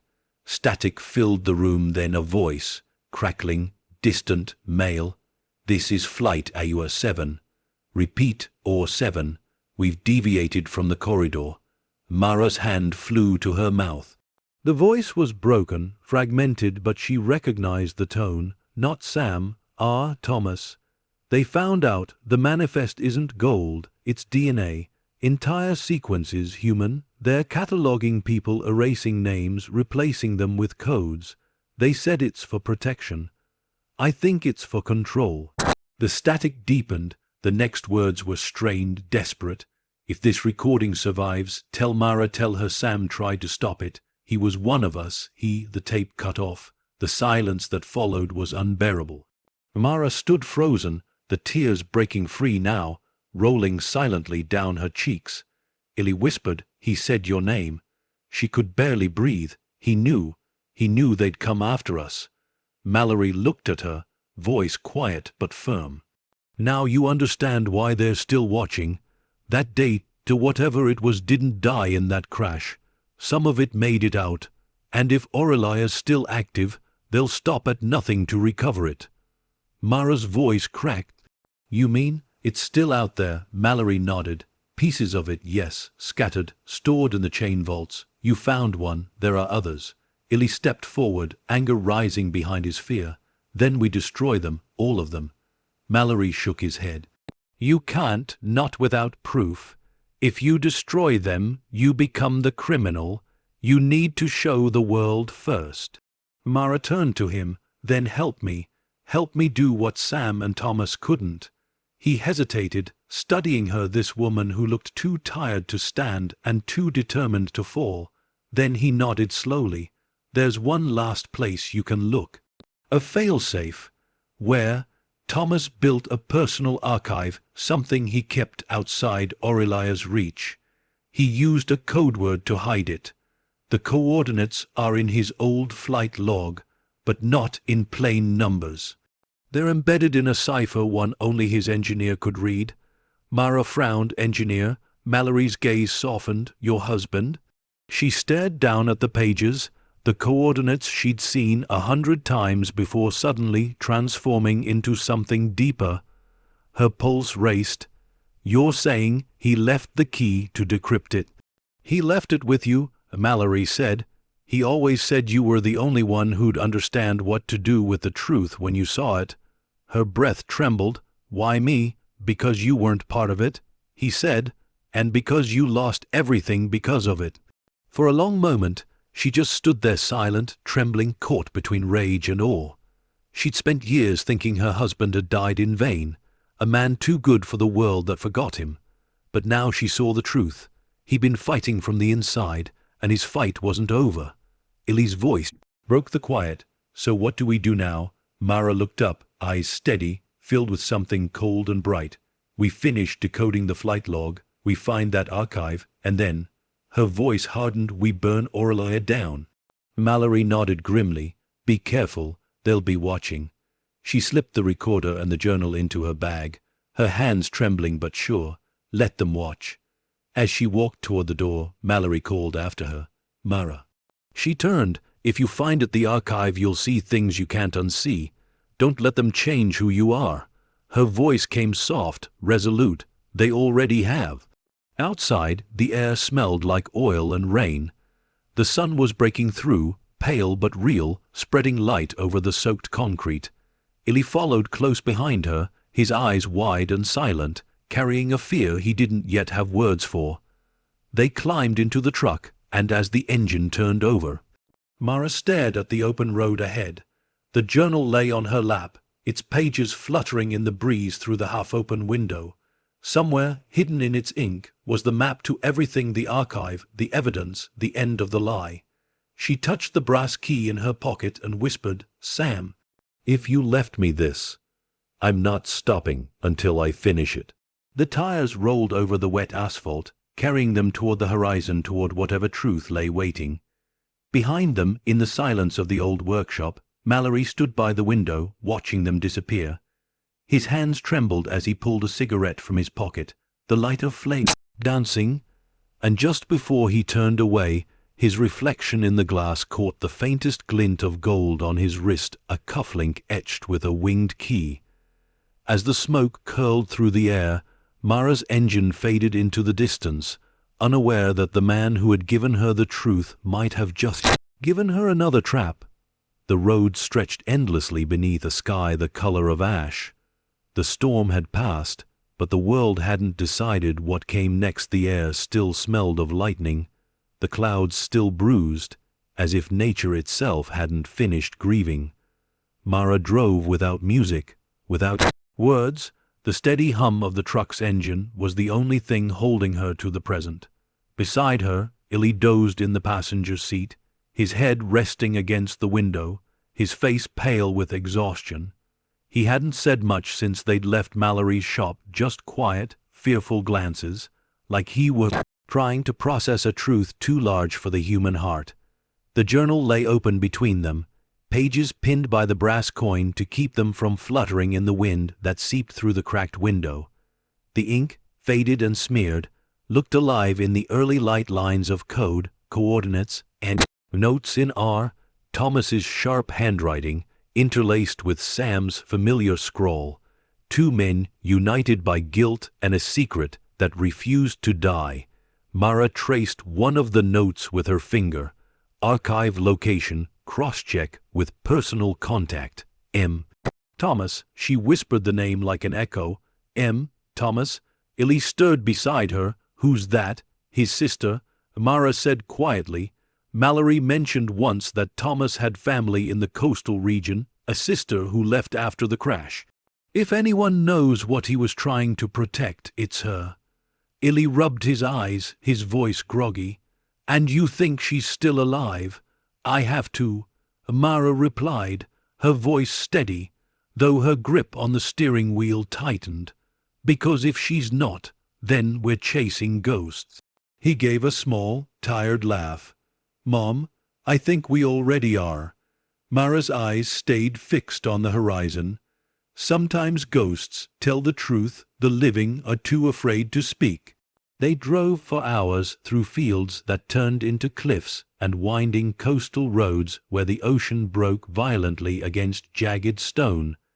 The salt wind whipped through the open window, stinging Mara's eyes as she followed the address scrawled on the margin of the journal, a small town that time had quietly abandoned. The sign that welcomed them read, "Ridgemont Coast Pop, 312. Half the letters had rusted away. They passed shuttered shops, salt, stained windows, the remnants of a pier jutting into the restless sea. The place smelled of decay and memory. At the end of a narrow street stood a weather-beaten house, 2 stories, paint peeling, curtains drawn. The front porch sagged like a tired sigh. Mara parked and sat for a long moment, staring at the door. Illy broke the silence first. "You sure about this?" "No," she said softly, "but it's the only lead we have." They climbed the steps together, the wood creaking beneath their feet. Mara knocked. The sound echoed into the wind. No answer. She tried again. Then, faintly, from behind the door, a slow shuffle of footsteps. A voice, low and guarded. "Who is it?" "My name's Mara Fields," she said. I knew your brother." "Ah, Thomas." A pause. Then the door opened just enough for a single wary eye to appear. "You're lying," the woman said flatly. Mara reached into her jacket and pulled out the coin, holding it up in the grey light. The winged key gleamed faintly, like something that remembered the sun. The woman's breath caught. She unlatched the chain and opened the door. "Come in," she said, her voice unsteady. Inside, the house smelled of sea salt, candle wax, and old paper. The walls were lined with photographs a younger Thomas in uniform, smiling beside a helicopter, his arm around a woman who must have been his sister. Between the frames were newspaper clippings. Pilot missing in Pacific mystery. Military denies involvement in crash. The woman mid-50s, strong, featured but worn by grief, motioned for them to sit. "You shouldn't have come here." Mara sat anyway. "You're Margaret Thomas." The woman nodded, her eyes flicking to Illy, then back to Mara. "Who sent you?" "No one. I found your brother's flight log, and I think I know what happened to him." Margaret's face went still, like someone had opened a door to a past she'd spent years nailing shut. "You don't know anything," she said quietly. "I know Aurelia wasn't what they claimed," Mara said, leaning forward. "I know your brother tried to stop them, and I know he died for it." Margaret's eyes flickered anger, fear, disbelief. "Stop," she said, shaking her head. "You think you're the first to come here with stories. There were reporters, investigators, all chasing the same thing. They never found proof. They just disappeared." Mara reached into her bag and laid the journal on the table, open to the last entry. The ink was smeared, but the signature at the bottom was unmistakable. "Ah, Thomas, he left this," Mara said softly, "and he mentioned you." Margaret stared at the page, her breath catching. Her fingers trembled as she traced the signature. "God, I thought it was all gone. They told me everything was lost in the crash." "They lied," Mara said. Margaret closed the book slowly, her voice breaking. "He was my brother. He wasn't perfect, but he was brave. When he started talking about what Aurelia was really doing, I begged him to leave. He said he couldn't, said he had to return what was stolen. I thought he meant money." Mara leaned forward. "He meant people." The color drained from Margaret's face. "What, they weren't just moving gold?" Mara said. "They were smuggling genetic data, human identities, test subjects. He tried to expose it. My husband helped him." Margaret covered her mouth, tears welling in her eyes. "So that's why they never came home." Mara nodded. "And they'll do the same to us if we don't finish what they started." Margaret looked up sharply. "You're still chasing it?" "Yes." "Then you're out of your mind," she said, standing abruptly. "They watch everything, calls, banks, roads. You can't run from them. You think the world wants to know what Aurelia did. They've buried worse." Mara rose to meet her gaze. "Maybe, but I owe it to him, to both of them." The older woman stared at her, anger giving way to something like recognition. She saw the same stubborn fire in Mara's eyes that she remembered in her brother's. Finally, Margaret exhaled and sat back down. "If you're really serious about this," Then you'll need what he left me. She disappeared into the next room. Mara's heartbeat quickened. When Margaret returned, she carried a small, weathered box bound in twine. She set it gently on the table. This came to me by courier 2 days before his final flight. She said, "No return address." I opened it once. I wish I hadn't. Mara untied the twine and lifted the lid. Inside were photographs, aerial shots of coastlines, islands, and military convoys, and a single envelope marked Aurelia Internal. Mara unfolded the document inside. It was a typed memorandum. Project Aurum final phase, all existing genetic data shipments to be consolidated into primary storage under Directive V12. Authorization by Commandant Vale. Location, containment site Theta. Mara's heart raced. This is it, she whispered. The vault chain's final link. Margaret nodded grimly. He said if anyone found that name Theta, it meant Aurelia had shifted everything underground. The island they used as a lab, their so-called containment site. He wanted to destroy it. Illy's voice was barely a whisper. Where is it? Margaret met his eyes. Nobody knows. The coordinates were scrambled, encrypted in his flight recorder. Mara frowned, but the recorder was destroyed. Margaret shook her head. Not all of it. He sent fragments to multiple people he trusted. Mallory was one of them. Mara's blood ran cold. Then Mallory.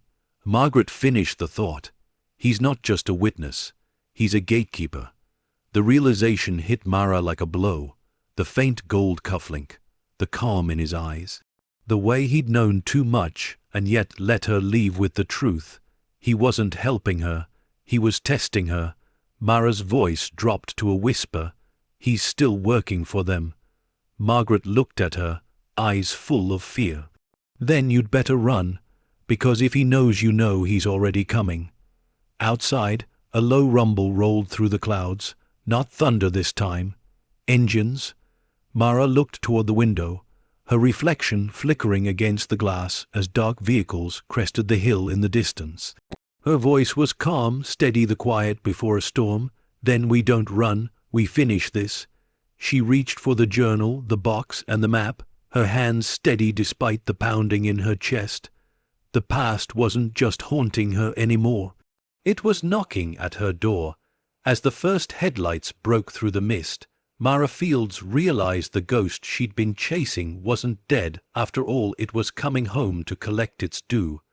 The rumble grew louder until it drowned out the sound of the sea. Margaret's house trembled faintly, dust sifting from the ceiling.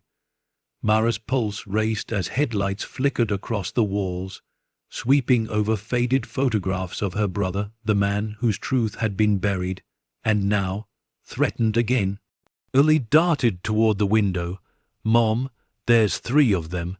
SUV blacked out. Margaret's voice broke through the rising panic, steady but strained. "There's a back exit through the cellar. It leads to the cliffs below the house. If you follow the path west, it'll take you to the old lighthouse. No one goes there anymore." Mara stuffed the journal and the Aurelia file into her bag. "What about you? I've been hiding for 20 years. Margaret said, a sad smile touching her lips. "I stopped running a long time ago." Illy's voice cracked. "You can't stay here." She turned to him, eyes soft but resolute. "Someone has to buy you time." Mara grabbed her arm. "You don't owe us this." "I owe my brother," she said simply. "Now go." The front door rattled violently as heavy fists pounded against it. Mara pulled Illy toward the cellar door just as the first pane of glass shattered. The world exploded into chaos, boots, shouts, the dull thud of wood giving way. They descended into darkness, the smell of damp stone filling the narrow tunnel. Behind them, muffled voices shouted orders, methodical, professional, merciless. Mara's flashlight beam cut through the gloom, illuminating rough walls lined with salt deposits. The passage twisted downward until it opened into a cavern that smelled of sea air and rust. Illy panted, his voice trembling. "She's still up there. Keep moving," Amara said, forcing calm into her voice. "It's what she wanted." They reached the end of the tunnel, where a wooden door stood half, rotted from years of neglect. Amara shoved it open, and they stepped out into the raw night air. The ocean roared beneath them, black waves crashing against jagged cliffs. Wind whipped at their clothes as the first faint glimmers of dawn painted the horizon in cold blue. Illy pointed. There the lighthouse. A narrow path wound along the cliffside, barely wide enough for 2 feet at a time. Mara led the way, her hand gripping the rock wall for balance. The wind howled, threatening to tear them off the edge with every gust. Halfway across, she glanced back and froze. Figures were emerging from the tunnel behind them, flashlights cutting white arcs through the darkness. "Go!" she shouted. They ran. Stones slipped beneath their boots, sea spray hitting their faces. The lighthouse loomed ahead, tall, skeletal, its lantern long dead, but its silhouette cutting against the dawn like a sentinel of forgotten truths. They reached the door and forced it open. Inside, the air was thick with the smell of rust and salt. Steps spiraled upward into shadow. Illy slammed the door behind them, bracing it with a piece of driftwood. "How long do we have?" "Not long enough," she said, climbing the stairs 2 at a time. The higher they went, the colder the air became. Near the top, a faint metallic glint caught her eye, an old radio set, covered in dust, still wired into the wall, a relic from another era. She crossed to it, brushing off grime. A small brass plate bore the engraving, "OR7 transmission relay." Her breath caught. "He used this," she whispered. "Thomas used this place." Illy frowned. "For what?" She flipped a switch. The radio crackled weakly to life, its dials trembling under her touch. "For a backup transmission." Outside, shouts echoed faintly through the wind. The men were getting closer. She adjusted the frequency, static roaring and fading like waves. "Come on," she muttered. "Come on, work." Then a faint voice. "This is our Thomas. If anyone hears this, Aurelia compromised. They've taken everything. Genetic data, identities, whole families wiped from records." Mara froze, eyes wide. The voice was older now, more tired, but unmistakable. The pilot, the ghost she'd been chasing, was speaking to her across decades. "They called it Project Aurum, but it's something else now. A weapon, not of war, but of control. They want to own existence itself. If you're hearing this, you're part of what we lost. Find Site Theta and finish it." Static swallowed the voice. Illy's face had gone pale. He knew someone would find this. Mara turned the dials again, desperation cutting through exhaustion. "There's more. There has to be." A burst of noise, then another voice, softer, lower, unmistakably familiar. "Mara, if this ever reaches you." Her blood froze. "I did what I had to, for you, for Illy. Don't trust anyone from Aurelia, not Mallory, not Vale. The key you have opens more than a vault. It opens them." Tears filled her eyes. "Sam, whatever you find at Thay, don't use it, destroy it, promise me." The voice faded into static, then silence. Mara sank to her knees, trembling. She'd spent years searching for answers, and now, in a single breath, she'd heard her husband's voice again, a ghost's final message echoing through time. Illy knelt beside her, his own eyes wet. He knew everything. Mara nodded weakly. He knew, and he died trying to stop it. The pounding started below, boots against the stairs, voices shouting up through the tower. Illy's voice broke. "Mom, they're here." Mara wiped her tears and stood, her grief crystallizing into fire. She looked around the room, searching, and found it. A small compartment built into the wall beneath the radio, hidden behind a panel marked with a single letter, Site Theta. she whispered. She pried it open. Inside was a single metallic capsule, no larger than a flashlight. Symbols etched across its surface shimmered faintly in the dawn light. "What is it?" Illy asked. "The payload," she said quietly. "What they were moving all along." He stepped back, fear flashing in his eyes. "Mom, if Dad said to destroy it, we will," she said. "But not before I know what it is." The door below splintered. Boots clanged on the stairs. Mara slipped the capsule into her bag and looked toward the narrow window at the back of the tower. The cliffs below were sheer death waiting for anyone foolish enough to jump. But she saw a path of jagged stone that descended to the beach far below. "Dangerous, but possible. Follow me," she said. "Mom, we'll never make it. Trust me." They climbed through the window as the door above burst open. The man in the suit stepped into the light, eyes cold, scanning the empty space. His gaze fell on the open radio, the faint hum of static, and the missing capsule. A smile ghosted across his face. "Clever woman," he murmured. Outside, Mara and Illy clung to the cliff face, descending slowly as the wind screamed around them. Pebbles slipped, boots scraped. The ocean below waited like a dark mirror. Illy shouted over the roar, "What's in that thing?" Mara didn't look down. "Proof," she said, "of everything they've done." The man in the suit appeared in the window above, watching them. He raised a hand to his earpiece. "Get to the beach," he said calmly. "She's not done yet." Mara's foot slipped, sending stones tumbling into the void. Illy caught her arm, hauling her back against the rock. The wind tore at their clothes, salt burning their eyes. When they finally reached the base of the cliffs, the world was alive with the sound of waves and engines. 2 black SUVs were already cutting across the sand. Illy turned to her, panting. "We're trapped." Mara looked down at the capsule in her hand, the symbol of Theta gleaming faintly in the dawn light. She felt her husband's voice echo in her mind, "Don't use it. Destroy it." Her jaw set. "No, Illy, we're not trapped." He frowned. "Then what are we?" She stared at the capsule, the ocean raging behind her. "We're bait." Above them, the lighthouse stood like a grave marker against the rising sun. The truth was no longer buried, and now it was coming for everyone who had tried to keep it hidden. As the tide began to rise, Mara Fields made her choice to stop running and turn the hunted into the hunters. The sun rose slow and red over the water, casting the world in blood-colored light. The air smelled of salt and gasoline.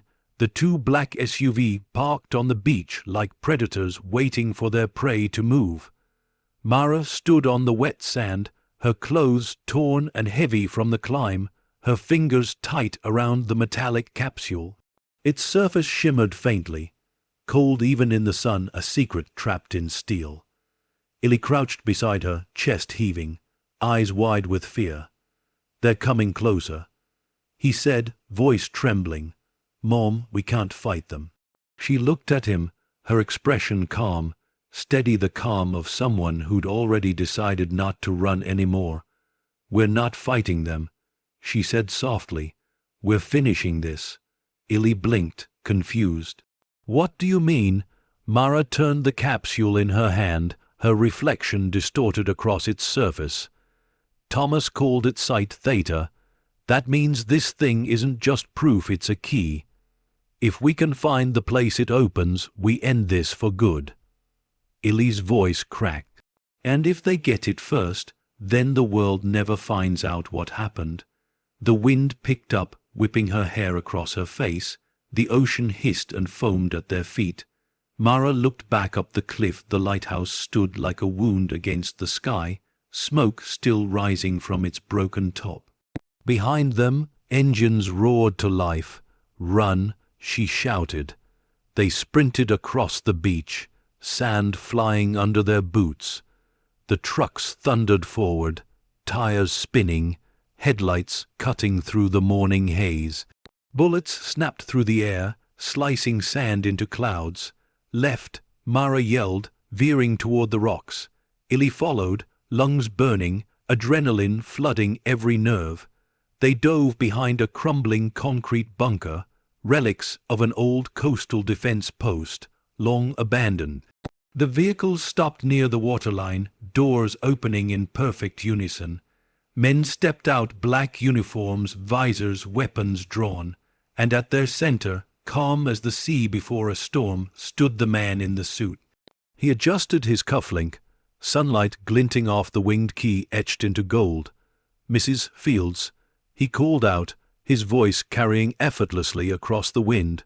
"You're becoming quite the problem." Mara peeked from behind the bunker.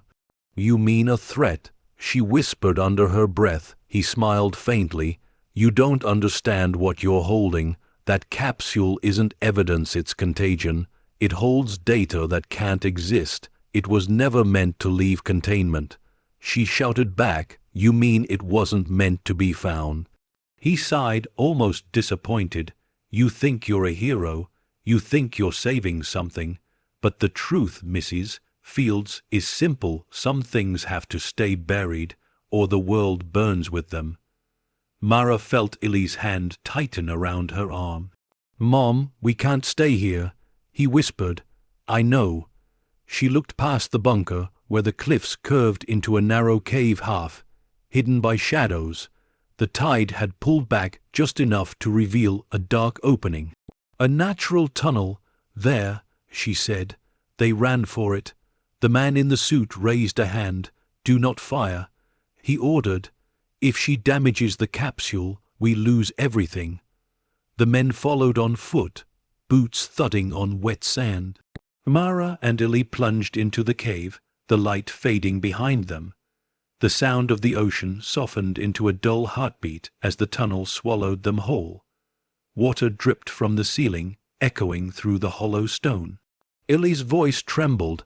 "Mom, where does this go?" "I don't know," she said, breathless. "But if Thomas left the capsule here, then this is where he meant it to be opened." They moved deeper until the passage widened into a chamber, smooth walls, carved long ago, now streaked with salt and age. In the center stood a single metal door built into the rock. No handle, no lock, only a circular indentation at chest height, shaped exactly like the capsule in her hand. Mara froze, her heart pounding. "This is it." She stepped closer, every nerve alive. Illy's hand shot out. "Wait, you don't know what's inside." She met his eyes. Neither did Thomas, neither did your father, but they still chose to find out. The echo of her words filled the chamber like a prayer. Slowly, she pressed the capsule into the indentation. It clicked into place with a low, mechanical hum. The ground trembled. Dust fell from the ceiling as the door began to shift, splitting open in a slow, grinding motion. Light poured through the gap, cold, artificial, white. Mara and Illy shielded their eyes as the vault revealed itself. Rows upon rows of sealed containers stretched into the distance, each one marked with a simple tag. Unit 00001, Unit 0002, Unit 0003. Hundreds, maybe thousands. Illy whispered, "What is this place?" Mara stepped forward, her voice shaking. "A graveyard, but not for bodies."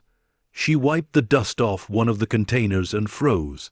Behind the glass, sealed in a cryogenic haze, lay a vial, clear fluid swirling faintly, tiny lights pulsing inside like stars trapped in liquid. A label beneath it read, "Human Genome Modified Sequence A." Illy's stomach turned. "Oh my God!" Mara's voice broke. They weren't smuggling gold. They were smuggling people's DNA, whole genetic libraries, erased, altered, stolen, a map of humanity rewritten. She turned, horror flooding her eyes. "This is what your father died for." Before Illy could respond, the hum of engines echoed through the cave. The light at the entrance flickered, silhouettes approaching. "They found us," Illy whispered. Mara looked around frantically, her gaze landing on a control panel near the vault entrance. "We can't let them take this." She sprinted toward it, flipping open the rusted cover. Inside was a single switch, red, worn, labeled Purge System. Ellie's voice cracked. "Mom, what are you doing?" She hesitated, ending what they started. Then a voice behind her, cold and precise, "Don't." She turned. The man in the suit stood in the doorway, framed by light. His gun was raised, but his expression wasn't anger, it was something worse. Pity. "Step away from the panel, Mrs. Fields." She squared her shoulders. "If I pull this, everything in here is destroyed. Your data, your secrets, your power. You'll lose everything Aurelia ever built." He nodded slightly. "And so will you. Do you even understand what you're about to destroy? This isn't corruption. This is salvation. We mapped disease, evolution, everything that makes life possible. The gold paid for it, yes, but the work could have saved billions." Illy shouted, "You murdered people." The man's calm didn't waver. "Progress demands sacrifice." Mara shook her head, voice trembling with fury. "No, greed demands silence, and you've built an empire on both." For the first time, his expression cracked just barely. "You're no different," he said. "You'll destroy this, and history will never know the truth. You'll become the villain who buried salvation." She met his gaze. "Then I'll live with that." Her hand closed around the switch. "Mom," Illy whispered, "please." Tears filled her eyes. "Your father wanted this gone. I can't ignore that." The man's voice rose, sharp now. "Think, Mara, this is bigger than your guilt, bigger than your husband's ghost." For a long, breathless moment, no one moved. The sound of the waves filled the silence, the same rhythm that had echoed through her entire life. Then Mara pulled the switch. The vault roared to life, alarms screaming, lights flashing red. The hum of machinery became a rising howl as containment locks disengaged. Steam burst from the walls. The capsules began to melt, dissolve, centuries of stolen secrets vanishing in seconds. The man shouted something, but his voice was lost in the chaos. Illy grabbed Mara's arm. "We have to go." They ran toward the exit as the walls shuddered, the ceiling cracking open. Water poured through the fissures, the ocean reclaiming what had been hidden. Mara looked back once at the collapsing vault, the glowing vials bursting like stars, and whispered, "It's over." But as they reached the mouth of the cave, she heard it, a voice faintly echoing through the alarms, a recording, her husband's voice. "If you're hearing this, it's not over." And in that instant, Mara understood. Destroying the vault didn't end Aurelia. It had only woken it up. As the sea crashed through the collapsing cave, the truth rose with it. Some secrets don't die when buried. They rise when burned. The roar of the collapsing vault was deafening. The air filled with steam, metal, and the thunder of the ocean pouring in through cracks that widened with every heartbeat. Mara and Illy ran, half blind, through the haze, the ground trembling beneath them. Behind them, the lights flickered in violent pulses, red, then white, then gone as the facility began to die. The alarms howled like a living creature gasping its last breath. The man in the suit shouted over the chaos. "You don't know what you've done." Mara turned briefly, eyes wild. "I did what your kind never could. I let the dead rest." A chunk of ceiling gave way, slamming between them. The floor split open, water rushing up through the cracks.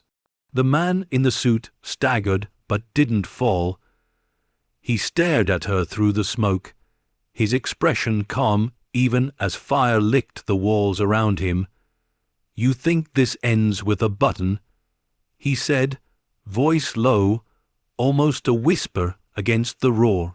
"But Aurelia doesn't die, Mrs. Fields. It adapts." Mara grabbed Illy's hand, dragging him toward the tunnel's mouth. The water was rising fast, cold, furious, relentless. Every step felt heavier, the tide pulling at their legs. "Keep going," she shouted. Illy stumbled, coughing from the smoke. "Mom, we're not gonna make it." She yanked him forward. "Yes, we are."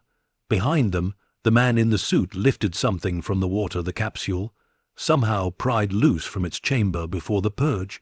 It gleamed faintly, its surface cracked but intact. Mara saw it, her blood turned cold. "Run!" she screamed. The tunnel twisted, the walls slick with seawater. A beam collapsed behind them, cutting off the view of the vault completely. The sound of the ocean grew louder, hungrier.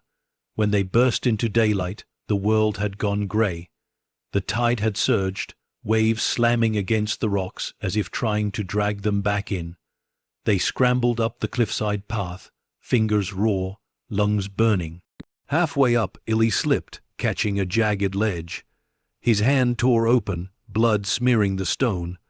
Mara turned instantly, gripping his wrist with both hands. "Hold on. I can't." "Yes, you can. Look at me." Their eyes met, mother and son, bound not by blood, but by everything they'd survived. She pulled with everything she had, every ounce of strength left in her body, until he climbed back over the ledge. They collapsed together, gasping, the ocean raging below. The vault was gone now, completely swallowed by the sea. Illy looked at her, pale and trembling. "It's over, right?" Mara wanted to say yes. She wanted to tell him the nightmare was finished. But her husband's voice still echoed in her head. "If you're hearing this, it's not over." She swallowed hard. "For now," she said quietly, "it's over for now." They reached the truck parked near the cliffs. The sky had turned bruised, the horizon painted in shades of violet and storm, grey. Mara climbed into the driver's seat, hands shaking as she turned the key. The engine sputtered, coughed, and came alive. She looked in the rear mirror and froze. Far down the beach, a single figure walked through the receding tide. Black suit drenched, hair slicked to his forehead, face expressionless. The man in the suit, he was still alive, and in his hand the capsule glimmered like an unholy flame. Illy saw it too. "No way. How?" "Seatbelt, now," Mara said. She hit the gas. The truck tore forward, spraying gravel. The tires screamed against the wet ground as they climbed back toward the highway. Illy looked back through the rear window. "He's not stopping. He won't," Mara said, eyes fixed on the road. "People like him don't stop. They wait. They rebuild." Wind whipped through the broken side window, carrying the smell of salt and fire. The ocean grew smaller in the rear view, but the dread didn't fade. It clung to her not as fear anymore, but as knowledge. Illy broke the silence. "So what now?" Mara exhaled slowly, her voice distant. "Now we make sure the world knows." He frowned. "You mean, tell someone who would even believe us?" She glanced at him, her expression haunted but firm. "Not someone, everyone." They stopped at a run-down gas station an hour inland, the same one where they'd hidden the night after escaping Redhaven. The neon sign buzzed weakly, cutting through the fog like a fading memory. Mara went inside while Illy refueled. The cashier barely looked up, a tired old man reading a paper yellowed by time. She approached the counter. "Do you still have Wi-Fi here?" He nodded, not asking questions. She sat in a booth near the back, pulling out the damaged laptop from the truck. The journal, now half burned and soaked, lay beside it. Inside, she still had fragments of photographs, copies of the Aurelia memo, and most importantly the black box recording Mallory had let her hear. She began to upload everything, the scans, the audio, the transcripts, to multiple encrypted servers she barely knew how to use. Just as Sam had shown her long ago, when money was tight and hope was smaller. Illy came in quietly, sitting across from her. "You really think this will work?" Mara didn't look up. "If it doesn't, they'll erase us. If it does, the world will have no choice but to see them." He nodded slowly, eyes glancing at the small TV above the counter. The news anchor spoke over footage of rough seas along the coast. "Authorities are investigating reports of an underwater explosion near the Redhaven shoreline." Illy looked back at her. "That's us, isn't it?" Mara gave a small, weary smile. "No, that's the truth trying to surface." The laptop beeped. Upload complete. For the first time in days, she allowed herself to breathe. "It's done. she whispered, but before relief could settle, headlights flashed through the station window. A black SUV rolled past the gas pumps, its tinted windows glinting under the flickering neon. Ellie's voice dropped. "Mom." She shut the laptop, grabbed the journal, and slid out of the booth, out the back. Now, they slipped through the rear door into the fog. The alley behind the station smelled of wet pavement and gasoline. The sound of the SUV door opening echoed faintly behind them. Mara pressed against the wall, holding her breath. Two men stepped out, not the man in the suit, but his shadows, moving with the same cold precision. One spoke into a radio, no visual. "They were here," Ellie whispered. "They're tracking us." Mara's voice was steady, almost calm now. "Let them." He frowned. "What?" She looked at him, eyes sharp, alive with something fierce. "They think we're running from them, but we're leading them somewhere else." "Where?" She gave a faint smile, the kind that carried the memory of a promise. "To the next vault, the one they forgot." Ellie's eyes widened. "There's another one. Your father left coordinates I haven't cracked yet," she said, pulling the brass coin from her pocket. It caught the weak light, revealing faint numbers etched into the rim, numbers she hadn't noticed before. "And I think I just found the code." The men's voices grew closer. Mara turned away, hand gripping Ellie's tightly. "We're not done, Ellie. Not until every piece of Oralia burns." They slipped into the mist, the fog swallowing their silhouettes until only the sound of their footsteps remained. Behind them, the man in the suit stepped out of the SUV, drenched coat clinging to his frame. He looked at the faint footprints leading into the darkness and smiled. "They think they can end this," he murmured, voice almost affectionate. "But Oralia doesn't end, it evolves." He turned to his men. "Let them run. I want to see where they lead us." The camera of the world pulled back wide, distant. The waves lapped against the ruins of the vault, now nothing more than a scar in the sea. Far below the surface, deep inside the darkness where the machines had once hummed, a single light blinked back to life. A containment pod intact, undamaged. Inside, the faint outline of a vial pulsed once, twice, then glowed steady. As Mara Fields vanished into the fog, thinking she had buried the last of Aurelia's secrets, something beneath the ocean awakened, quiet, patient, and ready to begin again. The storm came back with vengeance. Lightning split the sky like a wound reopening, and rain fell in sheets so heavy it blurred the road into a ribbon of moving glass. Mara gripped the steering wheel tighter, her knuckles white, eyes burning against the flashes of light that revealed more than she wanted to see, the silhouettes of three black SUVs closing in behind them. Ellie sat beside her, hands braced on the dashboard, voice trembling between fear and disbelief. "They're not stopping, Mom. They're not slowing down. I know," she said, voice low but steady. "They won't stop until we make them." The truck's engine groaned, tires hissing across the slick pavement as wind hammered against the frame. The wipers struggled, useless against the wall of rain. Ahead, the road snaked through a stretch of forest, its trees bending violently under the weight of the storm. One of the SUVs pulled up alongside them, its headlights flaring through the curtain of rain. Mara glanced right, two men inside, visors glowing faintly, faces hidden. The passenger rolled down the window, raised a gun. "Down," she shouted.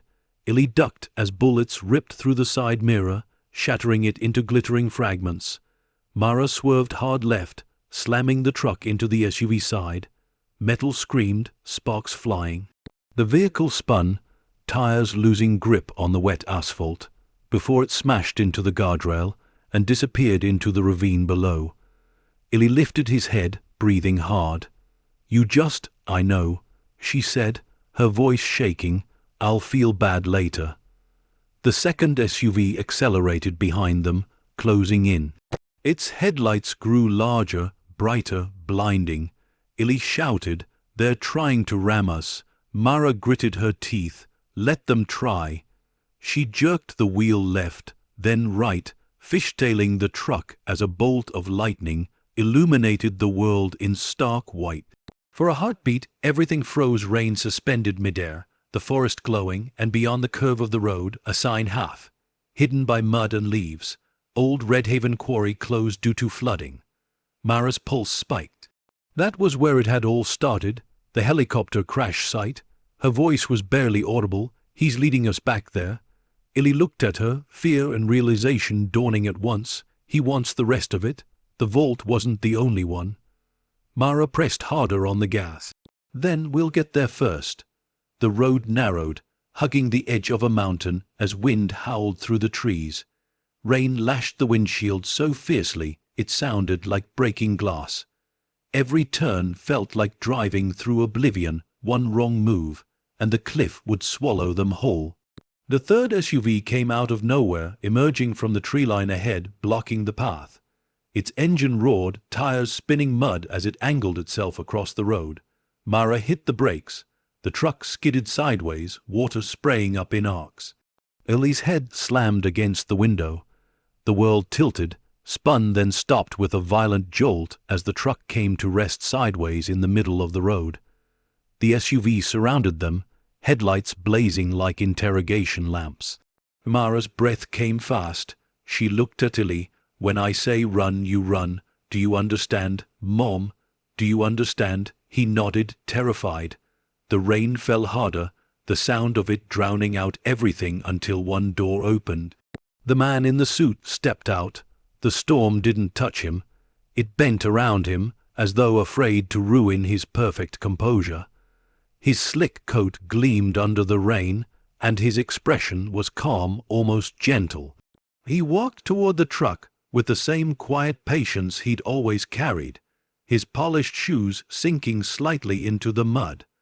In his gloved hand, he held the capsule, the same one Mara had thought destroyed, glowing faintly even through the storm. He stopped just outside her window. You've cost us time, he said, voice perfectly audible even through the rain, but not everything. Mara's hand hovered near the gearshift. You should have left it buried. And you, he replied smoothly, should have stayed in your lane, Mrs. Fields. You had a small life, a quiet one. Now you're trying to rewrite history you don't understand. She stared at the capsule. That's what's left of them, isn't it? The people you erased. He tilted his head slightly. Call them what you like. Data, lives, legacy.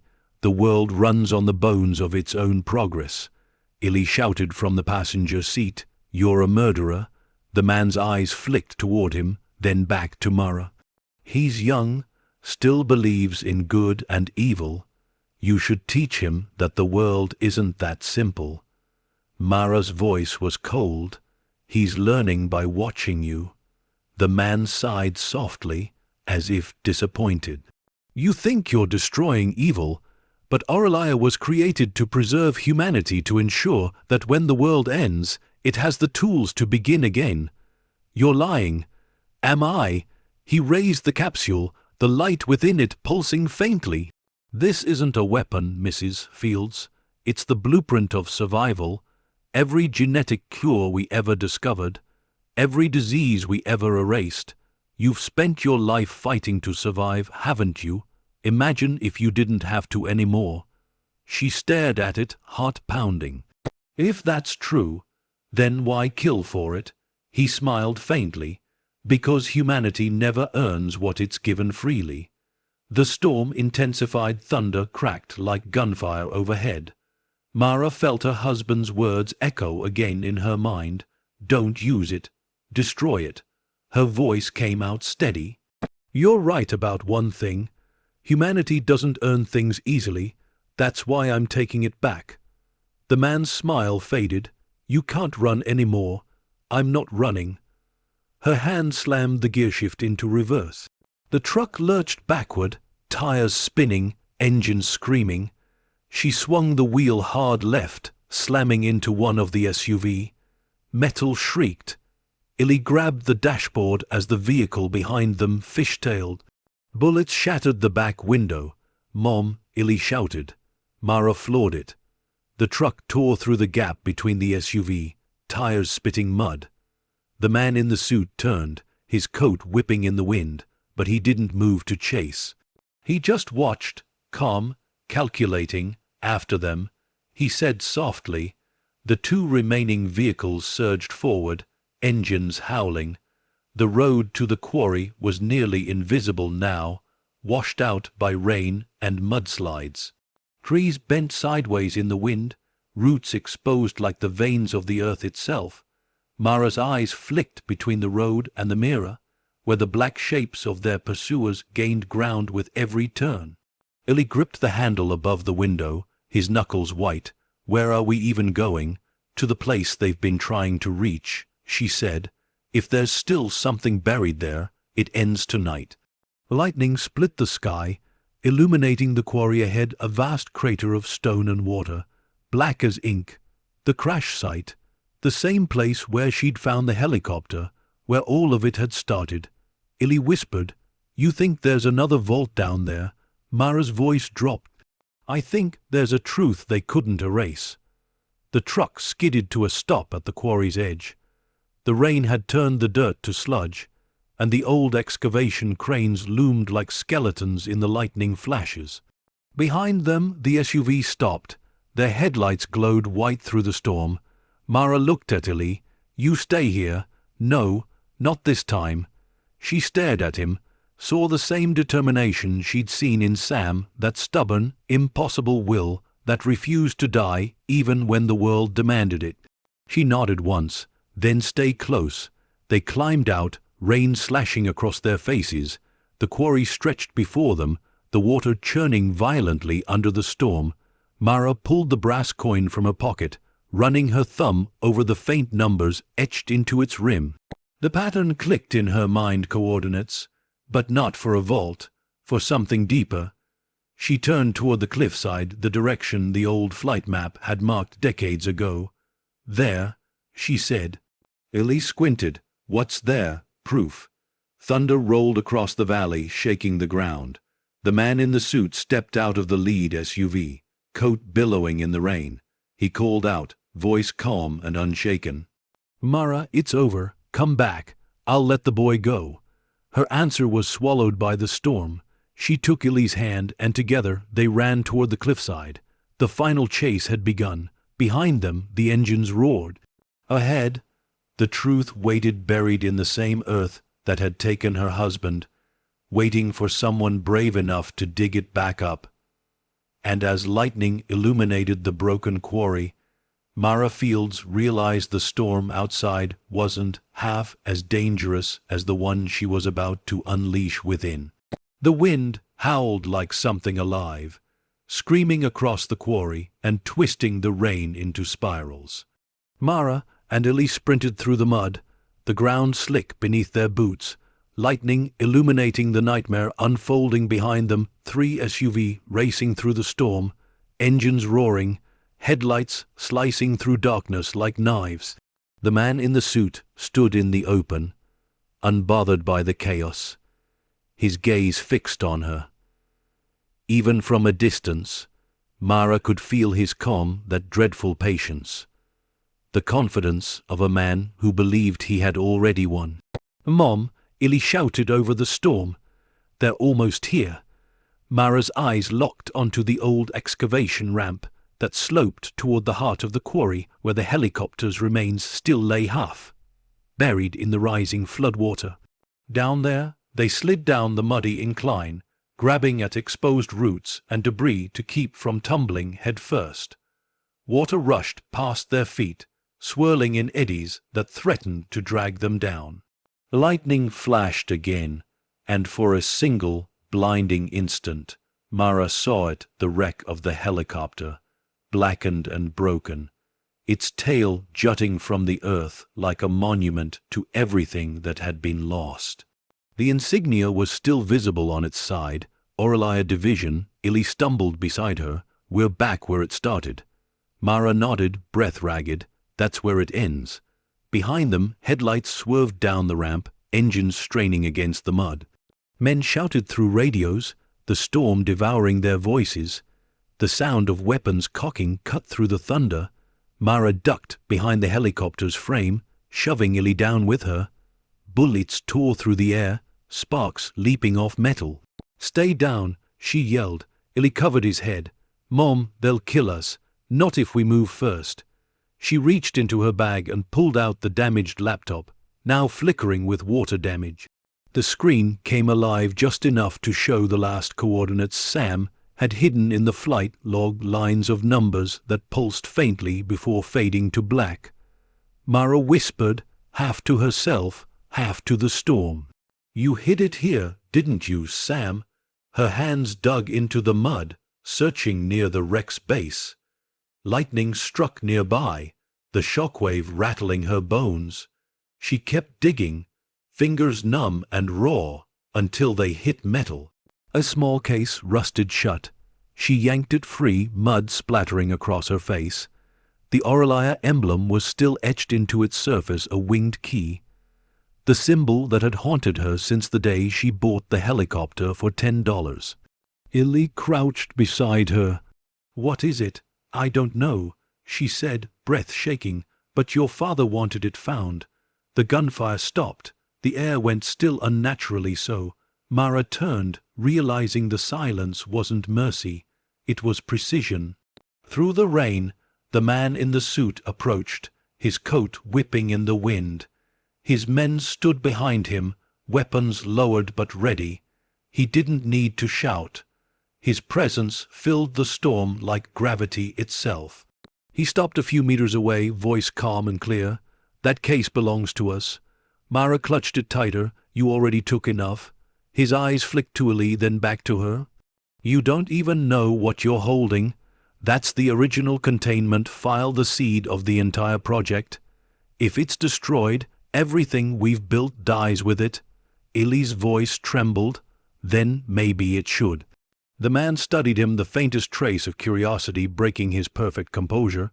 "You sound like your father." Mara froze. "You knew him?" "I did," the man said softly. "He was brilliant, loyal until he wasn't. He thought he could steal the project and bury it. But what he didn't realize is that Aurelia isn't one man's vision, it's evolution." Her heart pounded. "You killed him." The man shook his head slowly.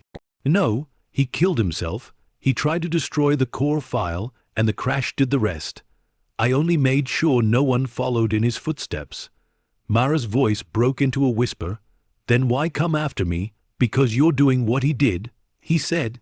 "And because, like him, you won't stop until you ruin everything." Lightning flashed, reflecting in the puddles like shattered glass. Mara rose to her feet, the case clutched to her chest. "You don't get to decide who lives and dies in silence. Not anymore." The man's voice dropped, sharp as a blade. "If you open that case, the world ends. Do you understand? Not metaphorically, literally. That file doesn't just contain data. It carries the blueprint for controlled genetics, viral reprogramming. It can erase what it touches." Illy's breath caught. "A weapon, a safeguard," the man corrected, "to control chaos. Without it, nature wins, and nature is cruel." Mara looked down at the case, the keyhole gleaming faintly under the storm. Her husband's key, the brass one, fit perfectly in her pocket. She glanced back at Illy. His face was pale, streaked with rain, eyes full of the same question she'd been asking herself since all this began. Was the truth worth it? She met his gaze, then turned back to the man in the suit. "You're right," she said quietly. He hesitated. "What?" "You're right," she repeated, voice soft but steady. "The world doesn't deserve to know everything. Some truths are too dangerous." He nodded slightly, relief flickering across his face. "Then give it to me." Mara smiled, small, tired, and heartbreakingly calm. "But you don't deserve to own it either." She turned the key. The case clicked. A low hum filled the air, deep, mechanical, resonant, like something awakening. The man's calm shattered. "No," he shouted, lunging forward. Mara threw the case into the flooded crater. The water erupted in light, blinding, white, and impossibly silent. The rain froze midair, suspended like glass beads. The storm stopped. For a moment, the world held its breath. Then, with a sound like the sky collapsing, the crater exploded upward, a column of water and light shooting into the clouds. The shockwave knocked them all to the ground. Mara hit the mud hard, pain slicing through her shoulder. She blinked through the brightness, searching for Eli. He was sprawled a few feet away, soaked but breathing. The man in the suit staggered to his knees, rain returning in torrents. His face twisted with fury, his perfect calm finally breaking. "Do you have any idea what you've done?" Mara stood slowly, every muscle trembling. "I freed them." He laughed once, cold, hollow. "You didn't free anyone. You doomed us all." Behind him, the quarry water began to glow again, but this time it wasn't white, it was gold. The same hue as the bars that had started it all. Eli pointed. "Mom, the water?" She turned. The gold light spread outward in ripples, each pulse illuminating shapes rising beneath the surface fragments of the vault, wreckage, machines long buried, and between them, vials, hundreds, thousands. Floating upward like fireflies in the rain, the man stared in awe. "Impossible." Mara whispered, "You said it yourself. Aurelia adapts." The wind howled again, the storm reawakening with double the fury. The glowing water surged over the edge, flooding the ground. Mara grabbed Eli's hand and pulled him back toward the ramp. "Run," she shouted. They climbed, slipping, falling, climbing again. Behind them, the man in the suit stood at the crater's edge, watching as the golden glow consumed the water. His face was illuminated, part wonder, part horror. He whispered into his radio. They found it. Phase 2 begins. Mara and Eli reached the ridge, collapsing beside the truck. The rain poured harder than ever. Lightning flashed over the flooded quarry, turning it into a lake of molten gold. Eli turned to her, panting. "Did we stop them?" She looked back one last time, the glow pulsing brighter, alive, breathing. "We changed the rules." He frowned. "What does that mean?" She stared into the storm, her husband's voice echoing faintly in her mind. "If you're hearing this, it's not over." Her voice came soft, almost lost to the wind. "It means the world's about to wake up."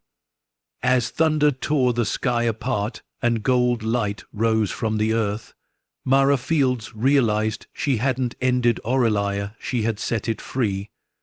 By dawn, the storm had begun to fade, but the world it left behind was unrecognizable. The rain had carved deep scars into the earth, turning the Redhaven quarry into a shimmering basin of liquid gold. Sunlight broke through the clouds in fractured beams, scattering across the flooded crater like molten metal. Mara stood on the ridge, soaked to the bone, her breath shallow and trembling. The silence after the storm was worse than the thunder had been. It wasn't peace. It was aftermath, the kind that carries ghosts instead of relief. Eli stood beside her, his eyes wide, reflecting the strange glow below. "It's beautiful," he whispered. Mara didn't answer right away. She couldn't. The beauty was monstrous. The gold glimmered not as treasure but as memory, everything buried, everything lost, now floating freely in the open air.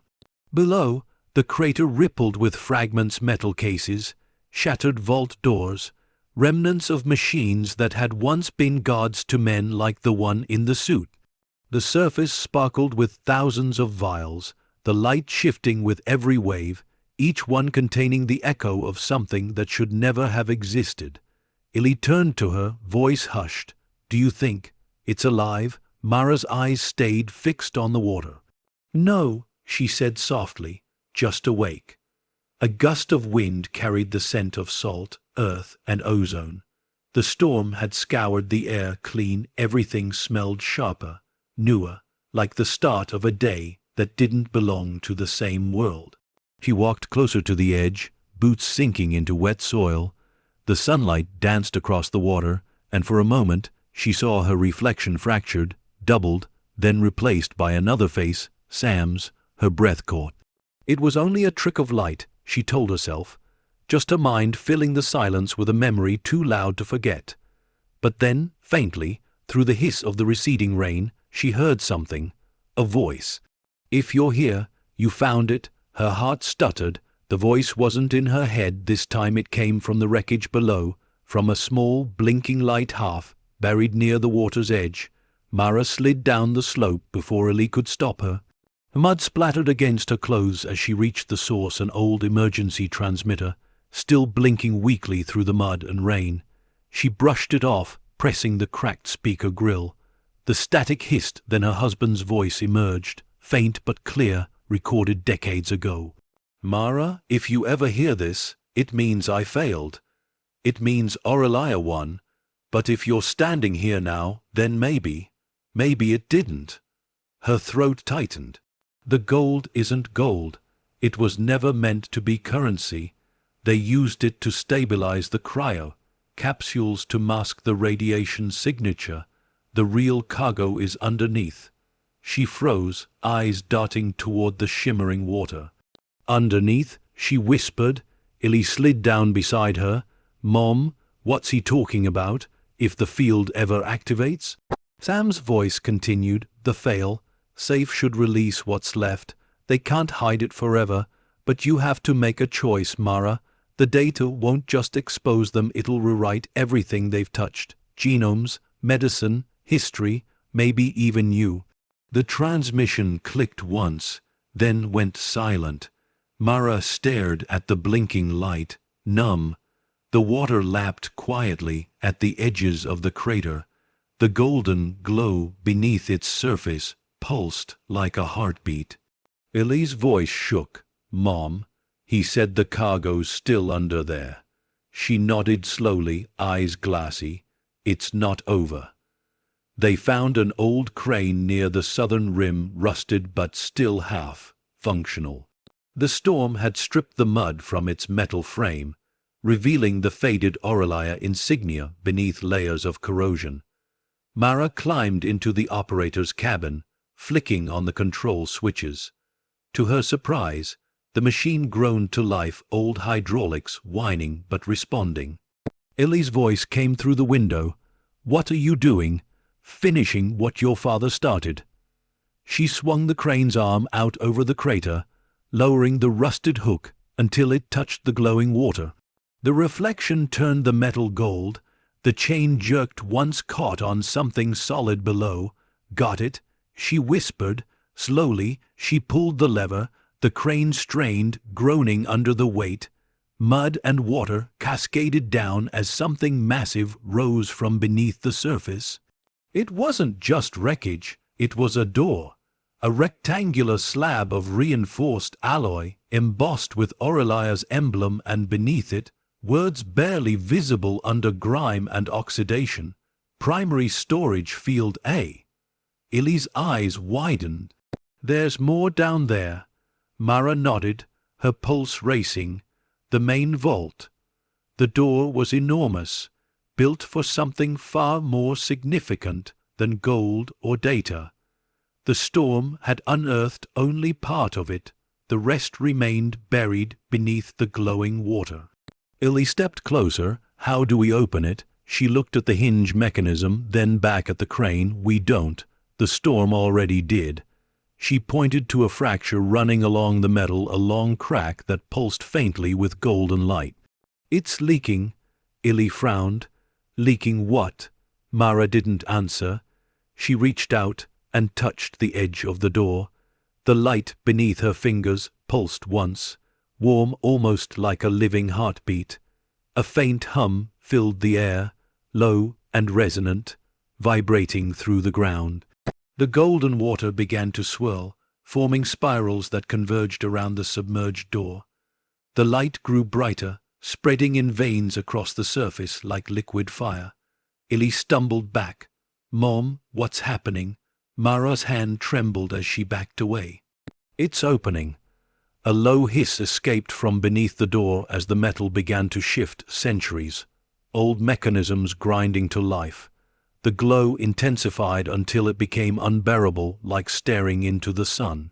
Mara shielded her eyes. The ground trembled beneath her feet. Then silence. The water went still. The light faded to a dull shimmer, and where the door had been, a vast cavity yawned open beneath the surface, a tunnel, wide enough to swallow a truck, descending into darkness that shimmered faintly gold. Ellie's voice cracked. "Mom, we're not going down there, right?" She didn't answer. She stared into the glowing void, the air around it humming with an energy that felt ancient and wrong, yet achingly familiar. The wind shifted. Somewhere in the distance, a helicopter's blades cut through the air, faint but closing fast. Mara turned, her expression changing from awe to resolve. "They're coming back." Ellie's fear turned to anger. "Then let's destroy it again." Mara shook her head. "No, not this time. If we destroy it, the truth dies with it. If we go down there, we can end this, not just bury it." He stared at her, rainwater streaming down his face. "You're really going down there?" She met his gaze. "I've come this far.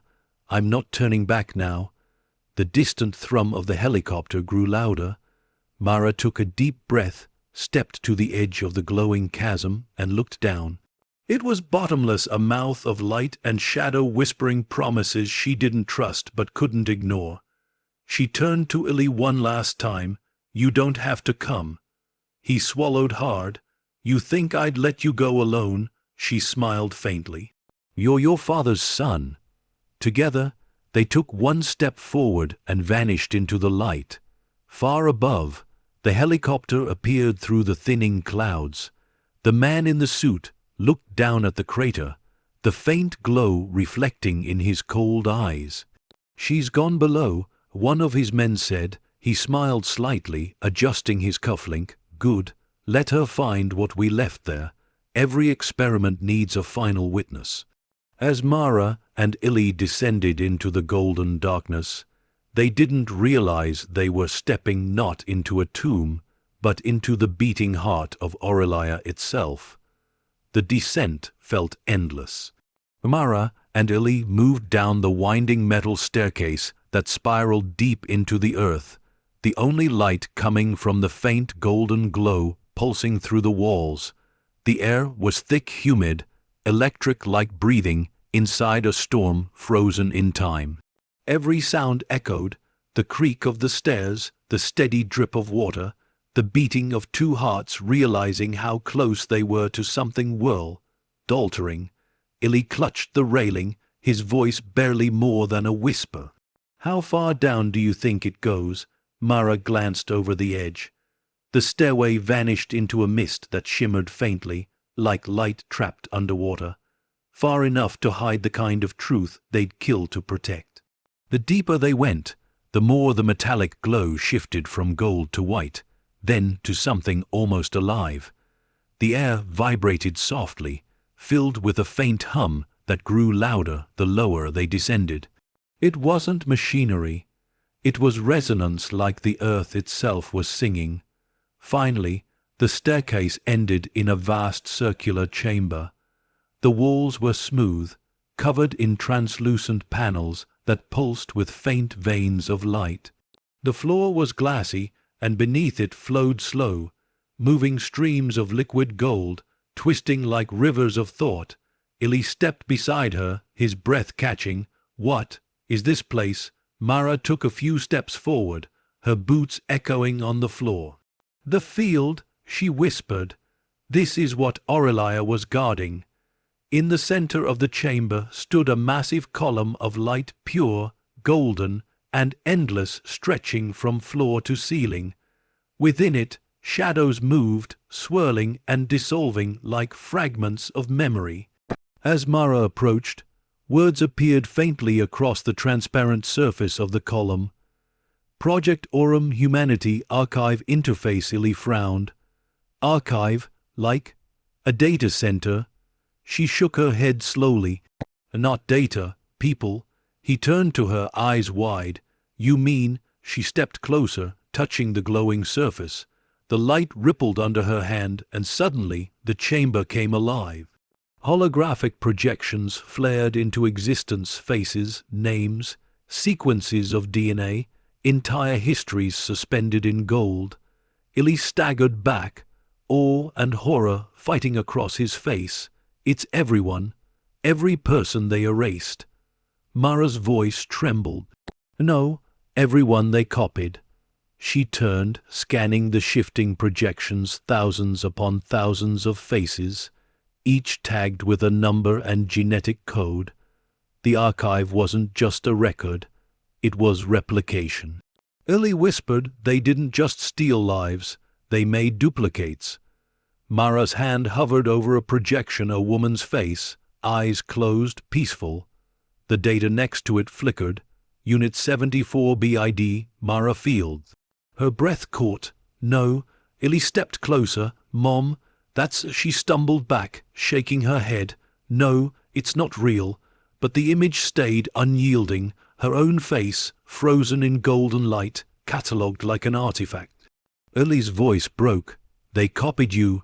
Mara pressed a trembling hand to her chest. Your father? He must have known. He was trying to destroy this because it wasn't just about power. It was about identity. They were rewriting people, deciding who got to exist. The hum of the chamber grew louder, vibrating through the glass under their feet. The projections shifted rapidly. Children, soldiers, civilians, every life Aurelia had ever touched or tampered with. Illy turned to her, fear giving way to fury. Then we destroy it, all of it. Mara's eyes glistened with tears. That's what your father tried to do. He reached for the small detonator clipped to his belt, salvaged from the truck, a failsafe she'd built in case everything went wrong. But Mara caught his wrist. No, she said softly, not yet. He looked at her, confused. Why not? She stared at the column, the swirling faces within it. Because if we destroy this now, it dies with us. If we can bring the world here, if they see this with their own eyes, they'll never be able to hide it again. Illy hesitated. And if they catch us before we can, then they'll kill us, she said quietly. But at least we'll die human, not as ghosts in someone's archive. A faint noise echoed from above, the rhythmic thump of helicopter blades. Mara's head snapped up. They're here. Illy's hand tightened on the detonator. We don't have time. The elevator door at the far side of the chamber opened with a hiss. The man in the suit stepped out, his silhouette framed by the light behind him. His once perfect composure was gone, hair soaked, face pale, eyes burning with something that wasn't rage, but desperation. He took a step forward. You shouldn't have come here. Mara faced him, her body between him and Illy. You built this. You made copies of people of me. He exhaled slowly, as if confessing to something long buried. Aurelia wasn't built to destroy humanity, Mrs. Fields. It was built to save it. This world eats itself faster every year. War, disease, decay. We didn't erase people. We preserved them. By replacing them, she snapped. He met her gaze. By ensuring they live forever as data, as design, as code. Illy stepped forward, anger flaring. That's not living, that's control. The man's voice softened. It's evolution. Mara shook her head. It's theft. The hum in the chamber deepened, and suddenly the column pulsed. The light flared brighter gold, turning to white. The projections around them shifted, rearranging themselves. The walls began to display a series of entries. Aurum expansion protocol activated. The man's calm shattered. No, it's self-triggered. You opened it. What's happening? Illy asked. The man's voice trembled for the first time. The archive is uploading. It's going live. Every identity in this system, every modification, every crime, it's broadcasting itself. Mara's eyes widened. To where? He looked at her, defeated. Everywhere. The hum became a roar. Streams of light shot upward through the ceiling, tearing into the surface above. Outside, beams of gold erupted from the earth, piercing the clouds seen for miles. Illy stumbled back. Mom, what did we do? Mara stared at the light, her face illuminated by its glow. We ended the silence. The man in the suit dropped to his knees, hands pressed against the floor. His voice broke into a whisper. "You've doomed us all. The world isn't ready to see itself this way." Mara looked down at him, her expression neither cruel nor kind. "Maybe it never will be, but it deserves the chance." The chamber trembled violently as explosions rumbled above. The ceiling cracked open, letting sunlight spill down into the heart of the archive. Dust and gold light mingled in the air like dawn itself had come underground. Illy grabbed her hand. "Mom, it's collapsing." She turned to him, smiling through tears. "Then we go up, not down." They sprinted for the stairs as panels shattered and light flooded everything. Behind them, the man in the suit looked up, watching the column dissolve into brilliance. For a moment, his face softened not in fear, but in awe. He whispered to no one, "Aurelia lives." By the time Mara and Illy reached the surface, the sky was no longer grey. It blazed gold, clouds swirling around beams of light that stretched into the heavens. The field below was no longer just a crater, it was a mirror, reflecting everything Aurelia had hidden. Illy gasped, staring at the horizon. "People are going to see this." Mara nodded, tears streaming freely now. "All of them." She took a deep breath, tasting salt and sunlight and grief. "Your father was right. Truth doesn't stay buried. It just waits." They stood together as the golden storm faded into the rising dawn, the light dimming into quiet peace. Somewhere deep below, the archive continued to hum, not as a prison anymore, but as a warning. And as the first rays of morning touched the shattered field, Mara Fields realized the real treasure she had unearthed wasn't gold, or data, or revenge. It was the freedom to remember who humanity once was. The morning after the light storm, the world felt suspended between disbelief and awakening. The news spread like a contagion, grainy footage shot on trembling phones, voices breaking as they described columns of golden light erupting from the earth. The phenomenon was seen from satellites, from airplanes, from kitchen windows in quiet towns that had never known the word Aurelia. But for Mara Fields, there was no glory in what she'd done, only the quiet, crushing weight of aftermath. She sat in the cab of the battered truck, parked on the bluff overlooking the ocean. Her hands were still streaked with dirt and gold dust, her knuckles scabbed. Illy sat beside her, silent, staring at the sunrise that spilled red and orange over the water. The world looked reborn. It didn't feel that way. The radio crackled weakly between them, every frequency jammed with news reports.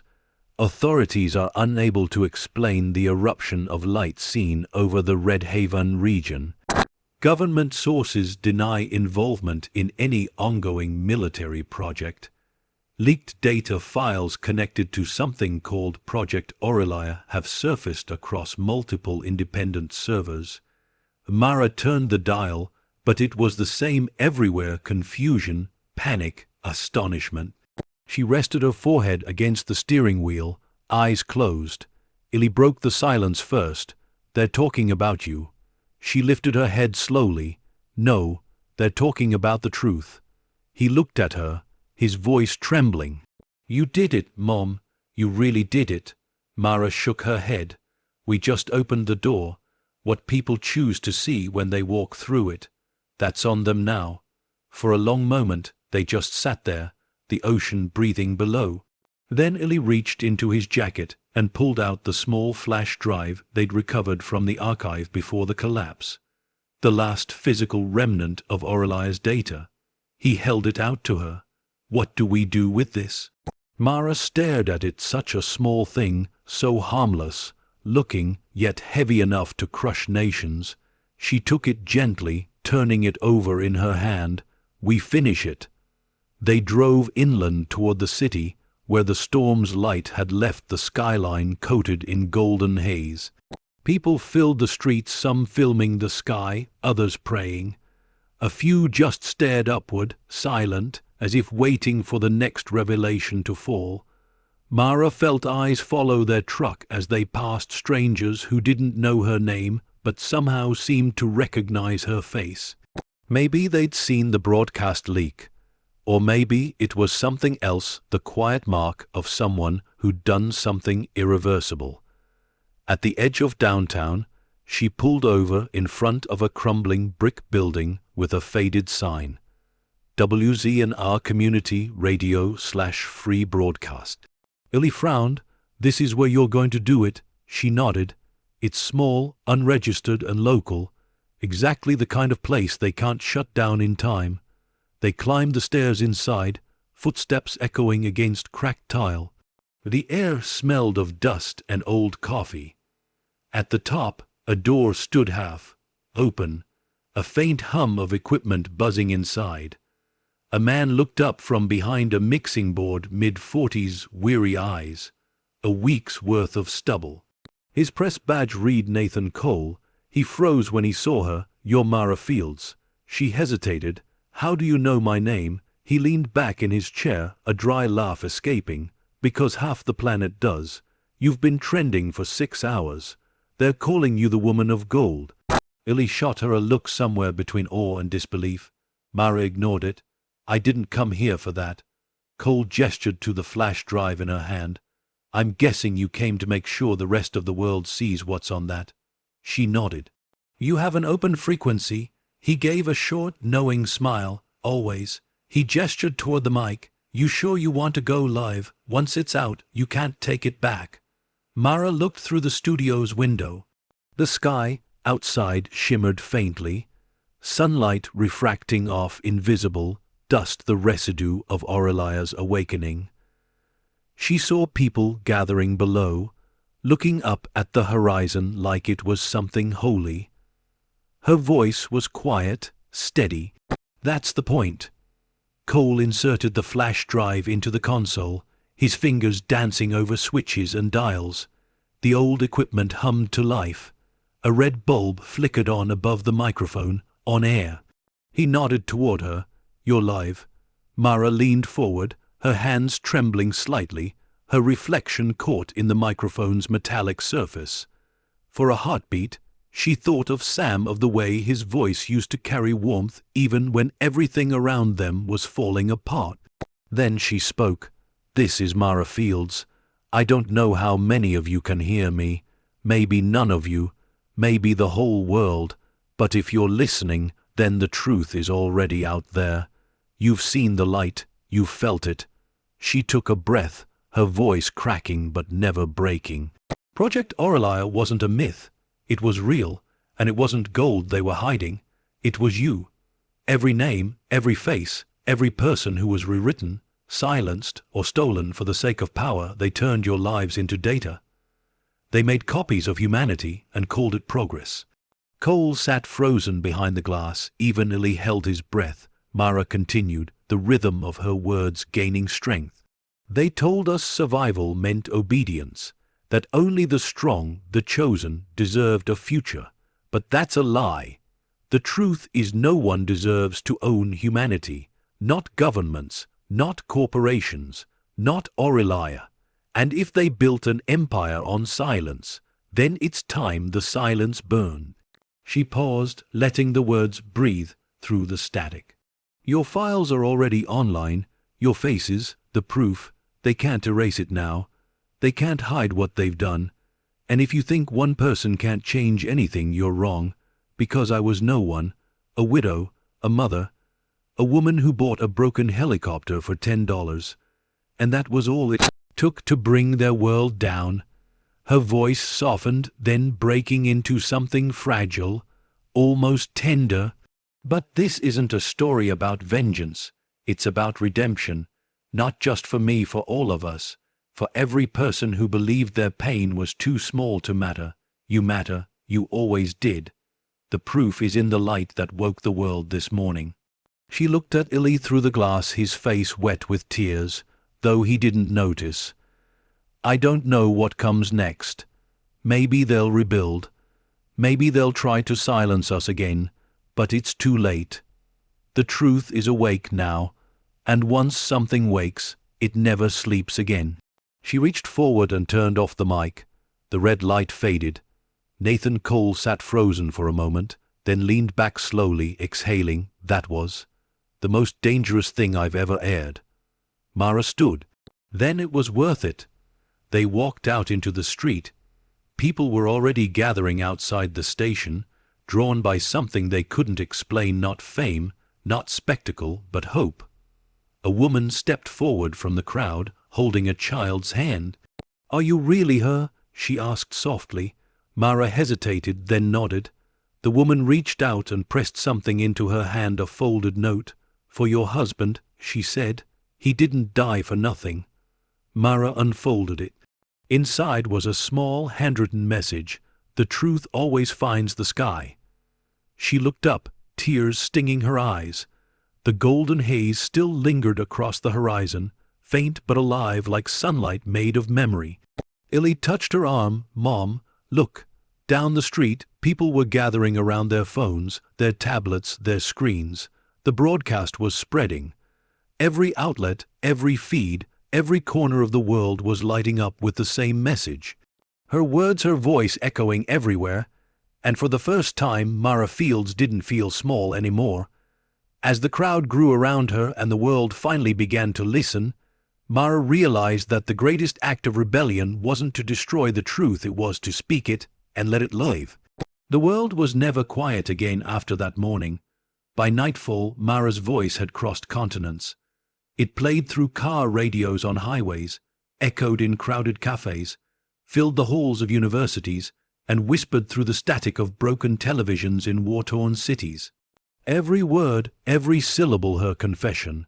Her defiance became the thread stitching together a fractured humanity that had spent too long in silence.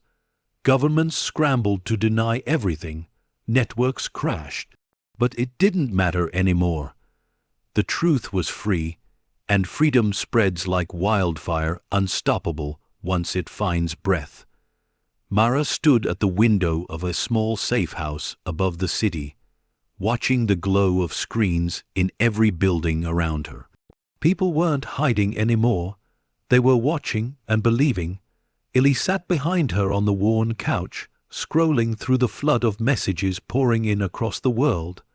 Millions of posts, photos, and names resurfacing from Aurelia's archives, people once erased now reclaiming their existence. He looked up, his voice trembling. "Mom, look at this." He handed her the tablet. On the screen, an old woman smiled from a hospital bed, holding up an ID photo stamped Aurelia Unit 19A. The caption read, "My daughter was taken in 1999. They said she died. She didn't. She lived inside their machines. Thank you, Mara Fields, for bringing her back." Mara's throat closed. Another notification blinked. A journalist in London was reporting on a leaked file showing that several global corporations had secretly funded the Aurelia project, for decades laundering wealth through humanitarian fronts. The entire network was unraveling live on screen. She watched in silence, tears glistening on her lashes. "He'd have wanted this," she whispered. Illy looked up. "Dad," she nodded. "He didn't die trying to stop them. He died making sure one day someone could finish what he started." A knock came at the door. Both of them froze. Illy reached instinctively for the crowbar propped by the wall, but Mara held up a hand. "Wait." The knock came again, softer this time, deliberate. Mara crossed to the door, opened it just a crack. A man stood outside, rain dripping from the brim of his cap. He was young, early 30s, carrying a small recording camera. His press badge glinted faintly. Global Free Press. Mara Fields. She hesitated. "Who's asking?" "I'm Daniel Harker," he said, his voice calm, careful. "I've been reporting on the Aurelia leaks since the story broke. The whole world wants to hear from you." "I've already said what needs to be said," Mara replied. He shook his head. "No, You lit the fire, but they're still trying to bury it. They're calling the day a hoax, fabricated footage, fake archives. They say you're an actress. Illy stepped into view, anger sparking. After everything she's done, they still won't believe. The reporter's eyes softened. They will, but they need to see you again, not a speech, a statement, something final, something that ends the debate. Mara studied him for a moment. He didn't look like the enemy. He looked like the kind of man who still believed the truth mattered. Where would I do it? She asked quietly. He handed her a folded map, one she hadn't seen in decades, the kind her husband used to draw on when planning flight paths. On the bottom corner, written in blue pen, were the words, Broadcast Tower Ridge 17. Illy frowned. That's miles from here. The reporter nodded. It's old, but the tower still transmits independently. They can't block it. One more message, and it goes global. Mara closed her hand around the map. Then we go. Hours later, they drove through the mountains.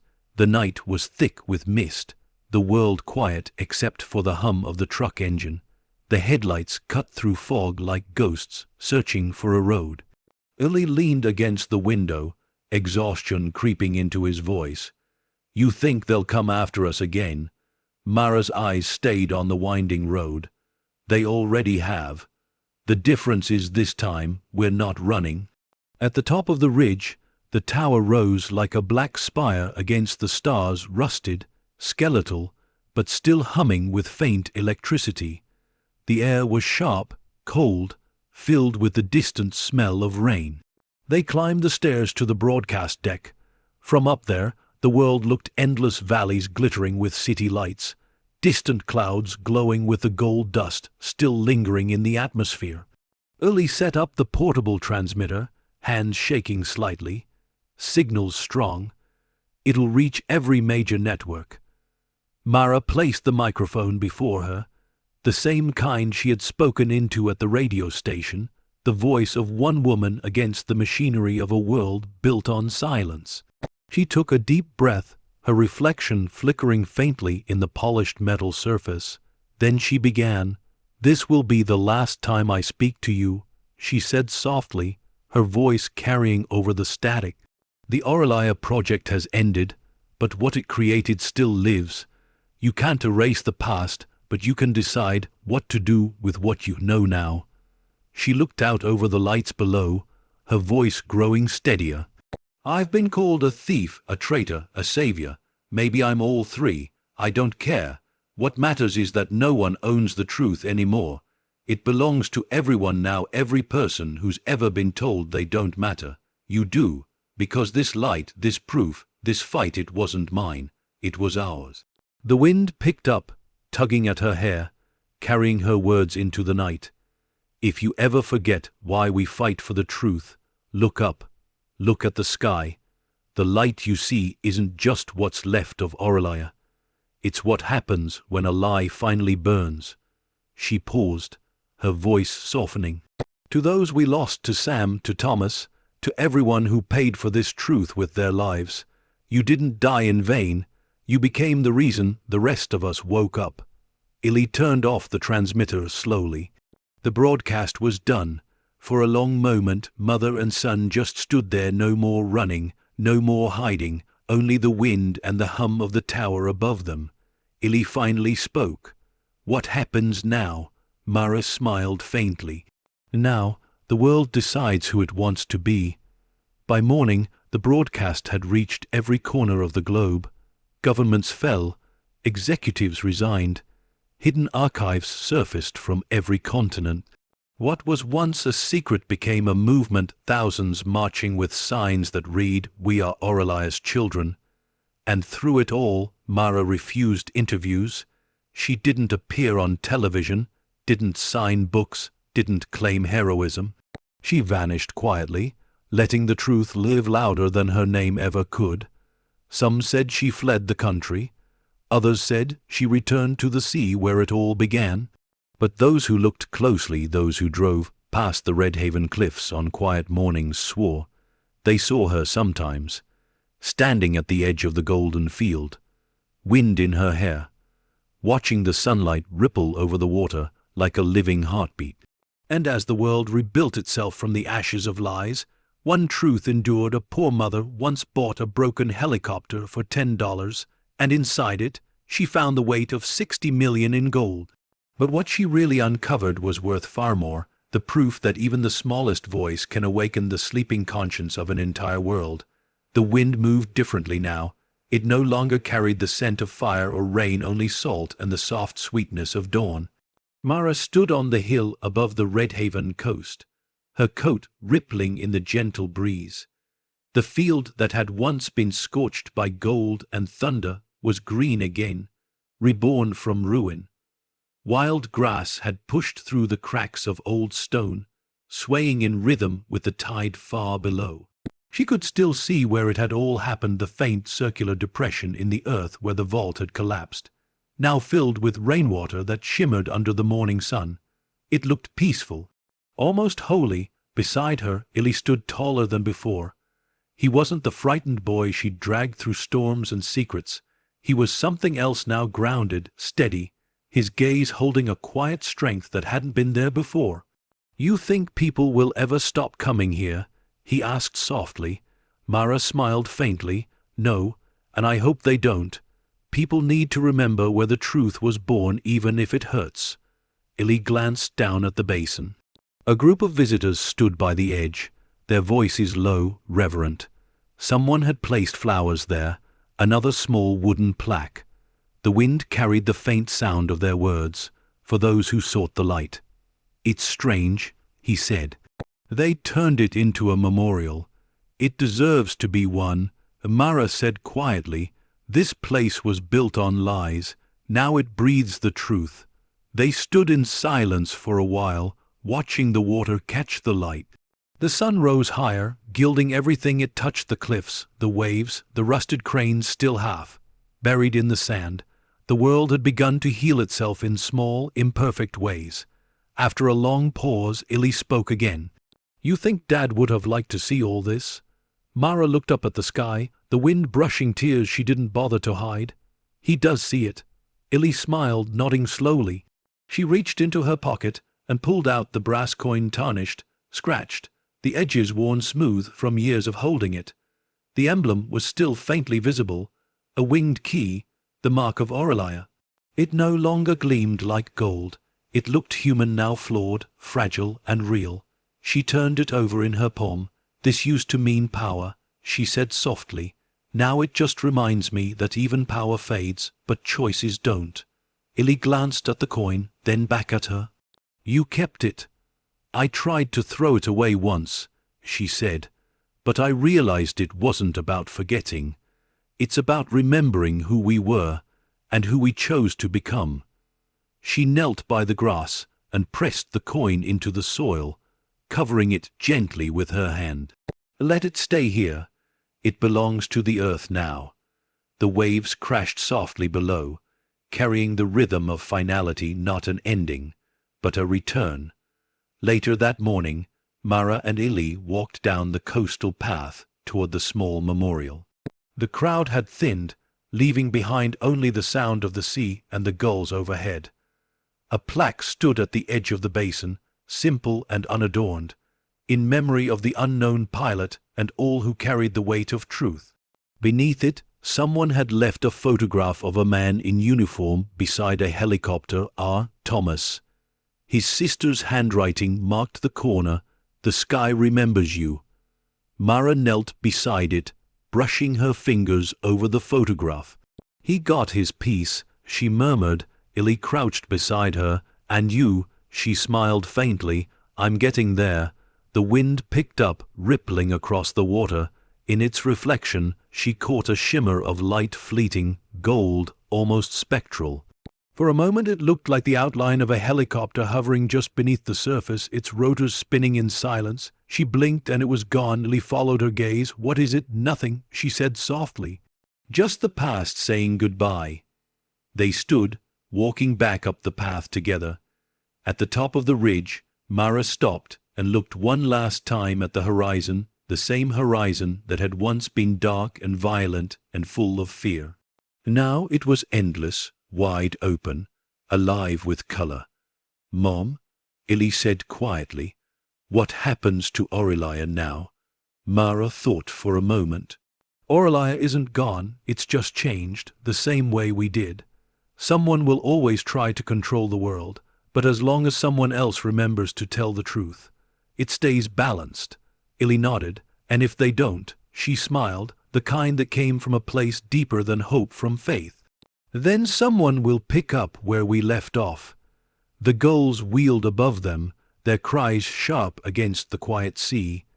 They reached the truck parked near the bluff, the same one that had carried them through storms, through fear, through everything. The paint was dull now, the tires half sunk in sand, but the engine still turned over when Mara turned the key. The sound was warm and alive. Illy climbed in beside her. "So, where to now?" She glanced at him, a small smile tugging at the corner of her mouth. "Anywhere the sky lets us." As they drove along the coastline, the cliffs giving way to open road, Mara rolled down the window. The wind filled the truck, carrying the scent of salt and morning, and something new, the smell of life continuing. The radio played softly, a reporter's voice fading in and out with static. In other news, the global inquiry into Project Aurelia continues. Leaked evidence confirms widespread reforms within multiple governments, and humanitarian groups have begun using recovered Aurelia data for medical breakthroughs once deemed impossible. The world may be changed forever, but one anonymous source said, maybe this time it changed for the right reasons. Mara smiled. Anonymous source. She murmured, "That's a nice way to say they don't know where to find me." Illy chuckled. "Maybe they shouldn't." The road wound upward, the ocean to their right sparkling like molten glass. The sky stretched wide above them, blue and endless, filled with light. Mara leaned back in her seat, eyes half closed, the wind tangling her hair. "You hear that?" she asked. "Hear what?" She smiled, the quiet. "It's what peace sounds like."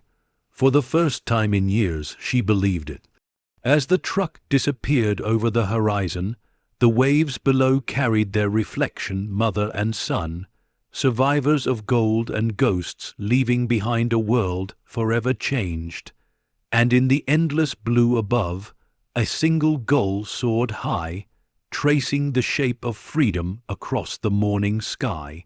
Evening returned softly, like a curtain closing over a long, beautiful play. The sea shimmered in slow waves of gold and violet, the last light of the sun bending into the horizon. The world had gone quiet, not the silence of emptiness, but of exhale, of rest after years of storm. Mara and Illy sat by a bonfire near the coast, flames dancing against the dark. Around them, a handful of locals gathered, fishermen, travelers, and families who had once feared the lights in the sky, but now came to honor them. No one asked questions anymore. They didn't need to. Everyone knew the story, even if they didn't know her name. The fire crackled, casting shifting light across Mara's face. Her eyes, once hardened by loss, were soft again, still lined with the years, but peaceful now, as though every tear shed had built this quiet instead of drowning her in it. Illy handed her a small cup of coffee. "You know they're calling this place the Field of Gold now," he said, smiling faintly. She accepted the cup, the warmth soaking through her palms. "It's not gold," she said softly, "it's memory." He nodded. "Still, it sounds better than Red Haven Crater." Mara chuckled. "Yeah, I suppose it does." The crowd fell silent as the firelight dimmed, and a breeze rolled in from the ocean. The sound of waves filled the air, carrying echoes from far away, faint, ghost-like, like the earth whispering to itself. A little girl from the group stepped forward, holding something small wrapped in cloth. She approached Mara shyly. "My mom says you found the light," she said. "She says that's why the sky's so clear now." Mara smiled gently. "I didn't find it, sweetheart. I just stopped running from it." The girl unwrapped the cloth and revealed a smooth stone painted with gold leaf. On it was carved a simple symbol, a winged key. Mara's breath caught. The girl placed it in her hand. "It's from the people, so you don't forget." Mara's voice trembled. "Thank you." When the child ran back to her mother, Mara stared at the stone for a long moment, the familiar emblem glinting in firelight. But this time, it didn't look like something that belonged to Aurelia. It looked reborn, remade by the hands of those who had chosen to believe in truth, not control. She whispered to herself, "Even ashes can shine." Later, when the fire burned low, Mara and Illy walked along the shoreline. The sand was cold, and the waves glowed faintly under the moonlight, reflecting tiny particles of Aurelia's residue still drifting in the air, golden dust that refused to die. Illy kicked a shell into the surf. "You think it's really over?" Mara gazed out at the endless horizon. "Things like this don't end," she said quietly. "They just change shape. The truth isn't a single story, Illy. It's a current. You can't hold it. You can only keep it moving." He nodded, silent, thoughtful. "You ever regret it? Any of it?" She smiled, faintly but sure. "No, because regret belongs to the people who never tried. They stopped where the tide reached their shoes. The wind tugged at their clothes, the world vast and wide around them." Illy turned to her. "You know, there's a museum opening in the city next year. They're building an exhibit about the Aurelia incident. They want you there. You could speak." Mara looked at him, a soft laugh escaping her. "I've spoken enough for one lifetime." "Then what will you do?" he asked. She looked out over the water, where the stars shimmered like fragments of the light that once rose from the earth. "Live," she said. "That's all that's left to do, and maybe the hardest thing of all." They stayed by the water until the stars thickened overhead. The moon hung low, reflecting off the quiet sea. In the distance, a lone helicopter flew across the horizon, its light blinking faintly in the dark. The sound of its blades, soft, rhythmic, carried down the coast like an echo from another time. Mara looked up, watching the slow arc of its flight. Her heart ached not from pain, but from memory. "Do you hear that?" she whispered. Illy tilted his head. "Yeah." Her eyes glistened. "That sound used to haunt me. Now it just reminds me of Dad." She nodded slowly. "Of what he gave us, of what he believed we could be." The helicopter disappeared beyond the clouds, leaving only the stars and the slow, patient sound of the sea. Illy slipped his hand into hers, their fingers locking like an unspoken promise. After a long silence, he said, "Mom, do you think he'd be proud?" She smiled, the kind that carried both tears and peace. "No," she said softly, "he'd be relieved." When the night deepened, Mara walked alone toward the edge of the cliff, where the world dropped away into the vastness of the ocean. The wind was gentle now, the air cool and alive. Below, the waves reflected the stars like 1,000 golden eyes, blinking in rhythm with the heartbeat of the planet itself. She closed her eyes and let the past wash through her, the sound of the auctioneer's voice, the creak of rusted metal, the first flash of the Aurelia emblem beneath years of dirt and decay, the laughter of men who didn't know they were standing in the presence of destiny. The first time she heard the faint rattle of gold inside a dead machine. It had all begun as desperation, a poor mother chasing luck, but what she'd found instead was purpose.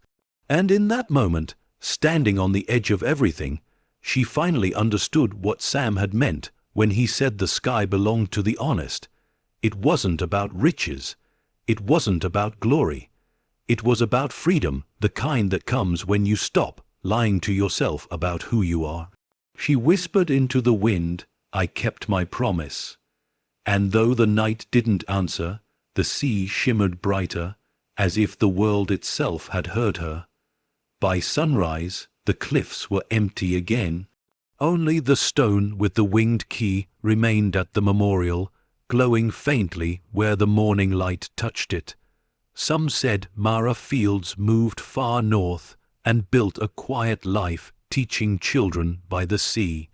Others swore they saw her years later, flying in a small aircraft across the coast, an old machine, barely holding together, chasing the horizon the way her husband once had.